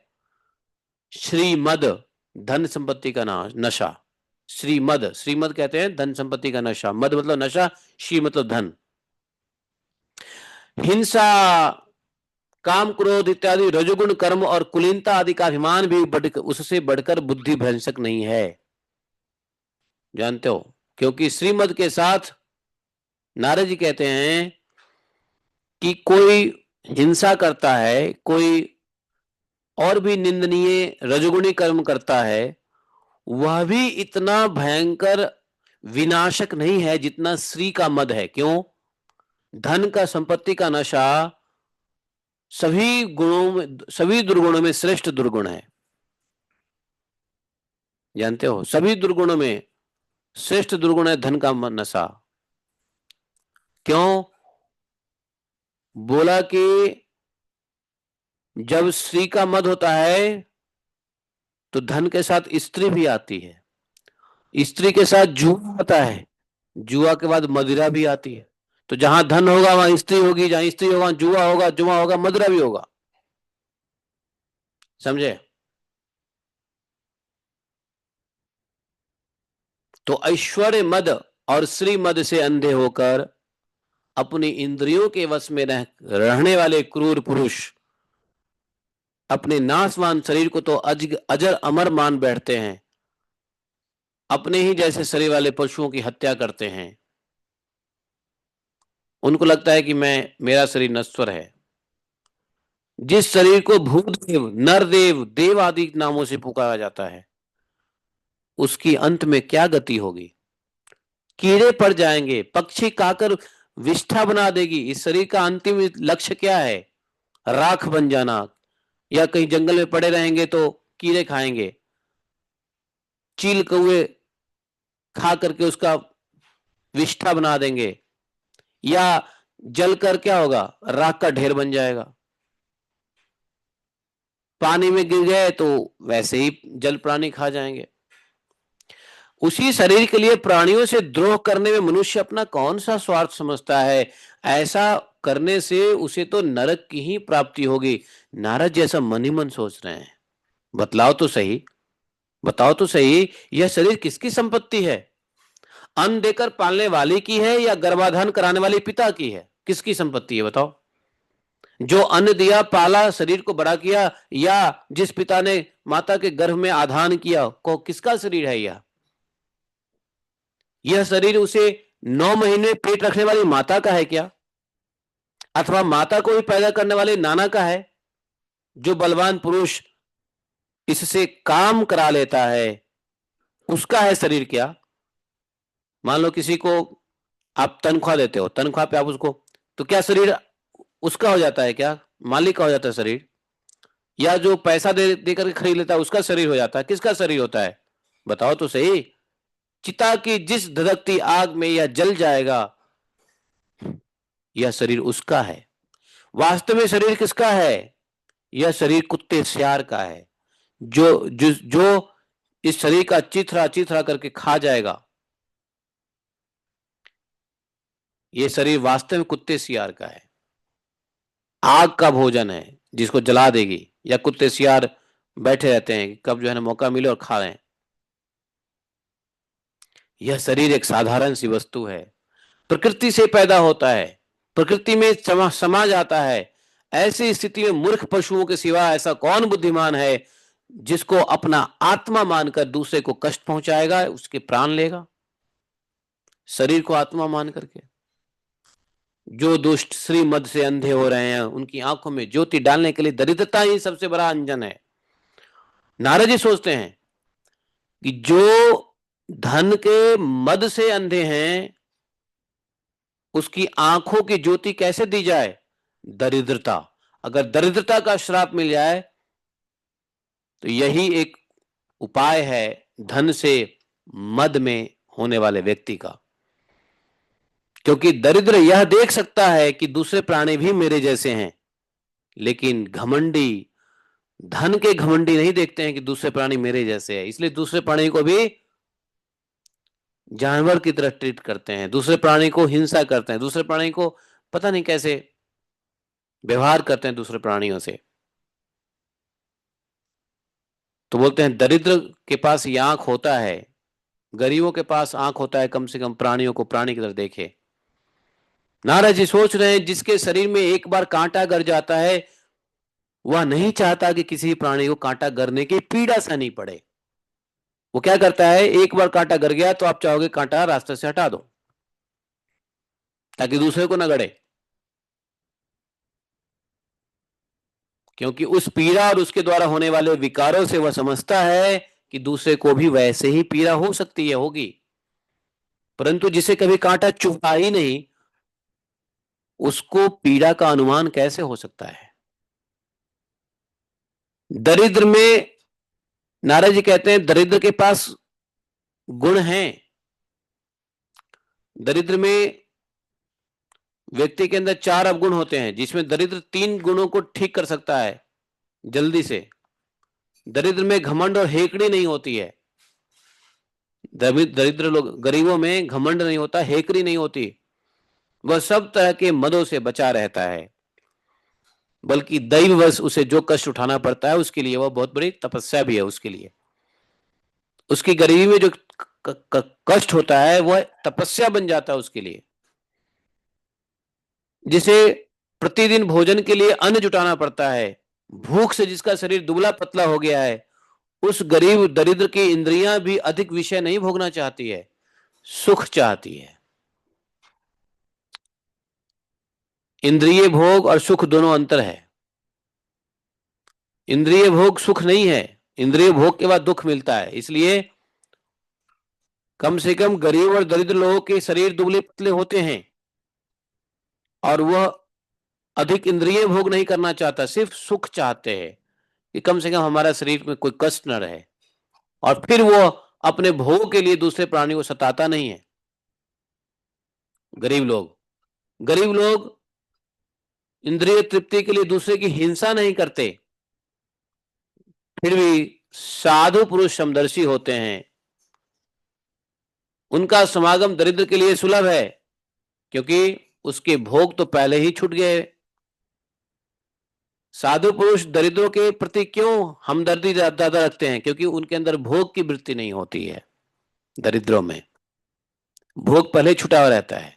अब संतों के संग से उनकी लालसा एक ही उनकी, दरिद्र में क्या होता है, एक लालसा और तृष्णा होती है बस। दरिद्र में क्या होता है, जो गरीब होगा उसके अंदर एक लालसा तृष्णा होगी कि काश हमारे पास भी धन होता तो हम भी अच्छे से रहते, खाते पीते और वस्त्र पहनते। ये थोड़े से पैसे की लालसा तृष्णा होती है, यही एक अवगुण है दरिद्र और गरीब में। लेकिन पैसे वालों में तो अब 4 अवगुण है। वो हिंसा करेगा, मत्सर्य में रहेगा जिसके पास पैसा होता है। वो साधु का तिरस्कार करेगा, संत शास्त्र का तिरस्कार करेगा, अल्टीमेटली भगवत तिरस्कार भी करता है। धन होगा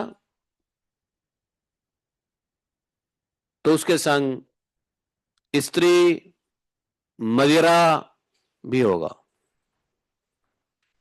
तो पैसे, नारद जी ने बहुत अच्छा विचार दिया है कि ये जो धनवान के अंदर सारे गुण हैं,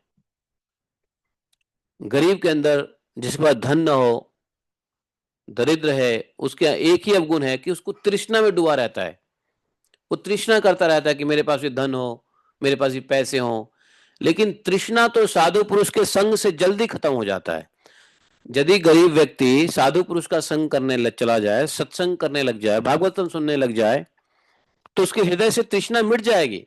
उसको ज्ञान हो जाएगा कि अरे अच्छा है पैसा मेरे पास नहीं है, क्योंकि पैसे से तो बहुत बुराइयां हैं। पैसे वालों के अंदर तो ऐसी बुराइयां हैं कि साधु संग से भी नहीं छूट सकता। धनवान होने में, श्रीमद होने में इतना नुकसान है कि साधु संघ के संगत से भी पैसा वाला नहीं सुधर सकता। लेकिन गरीब साधु संघ से क्या होता है, उसकी हृदय की तृष्णा नष्ट हो जाती है, उसका मन भगवान में लग जाता है। भगवान के चरण अरविंद मकरंद का पान करने लग जाता है, भगवान के भजन भक्ति के लिए सदा उत्सुक रहता है। लेकिन धन के मत में मत वाले दुष्ट ऐसा नहीं कर पाता। बोले कि धनवान तो हमेशा उपेक्षा के पात्र है।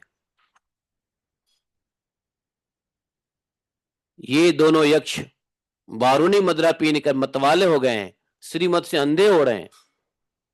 अपने इंद्रियों के अधीन रहने वाले इस स्त्री लंपट यक्षों का अज्ञान जनित मद में चूर चूर कर दूंगा। ऐसा नारद जी ने दृष्टि नहीं जमाई, हल्का सा देखा देखा, मुंह घुमा लिया और कुपित हो रहे हैं। ये सब बातें सोच रहे हैं नारद जी, मैं इसका मद चूर चूर कर दूंगा। देखो तो सही कितना अनर्थ है। लोकपाल कुबेर का पुत्र, कुबेर लोकपाल है, लोकपाल कुबेर का पुत्र होने पर भी ये धन में अंधा होकर के ये नंगे नाच खेल रहा है। वो भी जल में नंगा नहीं जाना चाहिए, स्त्रियों को नंगे करके बैठा है, खुद नंगे जल में जाकर के है। ये तो वृक्ष योनि में जाने योग्य है। हजारों साल ये जब नंगे खड़ा रहेगा हर जलवायु में, हर मौसम में, तो इसको समझ में आएगा कि अभिमान क्या होता है।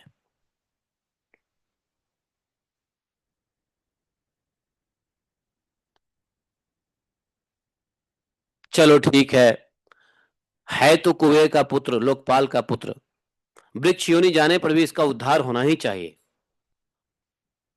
इसको भगवान की स्मृति बनी रहेगी और मेरे अनुग्रह से देवताओं के 100 वर्ष बीतने पर इसे भगवान श्री कृष्ण का सानिध्य प्राप्त होगा।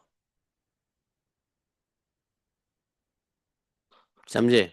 इस प्रकार नारद जी भगवान नर नारायण के आश्रम में चले गए। नर नल कुंवर और मणिग्रीव इस प्रकार से यमलार्जुन वृक्ष बन गए। भगवान ने जैसे ही वृक्ष को अपना संग दिया वो टूट गए, टूट करके दोनों भगवान की स्तुति की, 3 बार 4 बार परिक्रमा किया और अपने लोक को चले गए। और यह बात वहां कुछ बच्चे खेल रहे थे, वो देख रहे थे। समझे? तो भगवान जो है नल कुबेर मणिग्रीव को कुछ बताएंगे, वो कल हम लोग पढ़ेंगे, आज नहीं। भगवान से प्रार्थना करते हैं नल कुबेर मणिग्रीव, त्वमेकः सर्वभूतानां देहास्त्वामिन्द्रियश्वरः त्वमेव कालो भगवान विष्णु अव्ययईश्वरः त्वं महान् प्रकृति सूक्ष्मा रजः सत्तमो मयि त्वमेव पुरुषो अध्यक्ष सर्वक्षेत्र विकारवित गुह्यमाणहि त्वम् अग्राह्यो विकारहि प्रकृतिः गुणैः को निहारति विज्ञातुं प्राक्सिद्धं गुणसंवृतः तस्मै स्तुभ्यं भगवते वासुदेवाय वेधसे आत्म आत्मद्योत गुणैः छ महिम्ने ब्रह्मणे नमः। बड़ा अच्छा मंत्र दिया है कि आत्म द्योत गुण ही छत महिम्ने ब्रह्मणे नमः तस्मै तुभ्यम भगवते वासुदेवाय वेधसे। ये सब क्या क्या बोला है ये सब हम लोग कल समझेंगे। हैं, बहुत अच्छा एक और मंत्र दिया है प्रार्थना के लिए, नमः परम कल्याणाय नमः परम मंगल वासुदेवाय शांताय यदुनाम पतये नमः।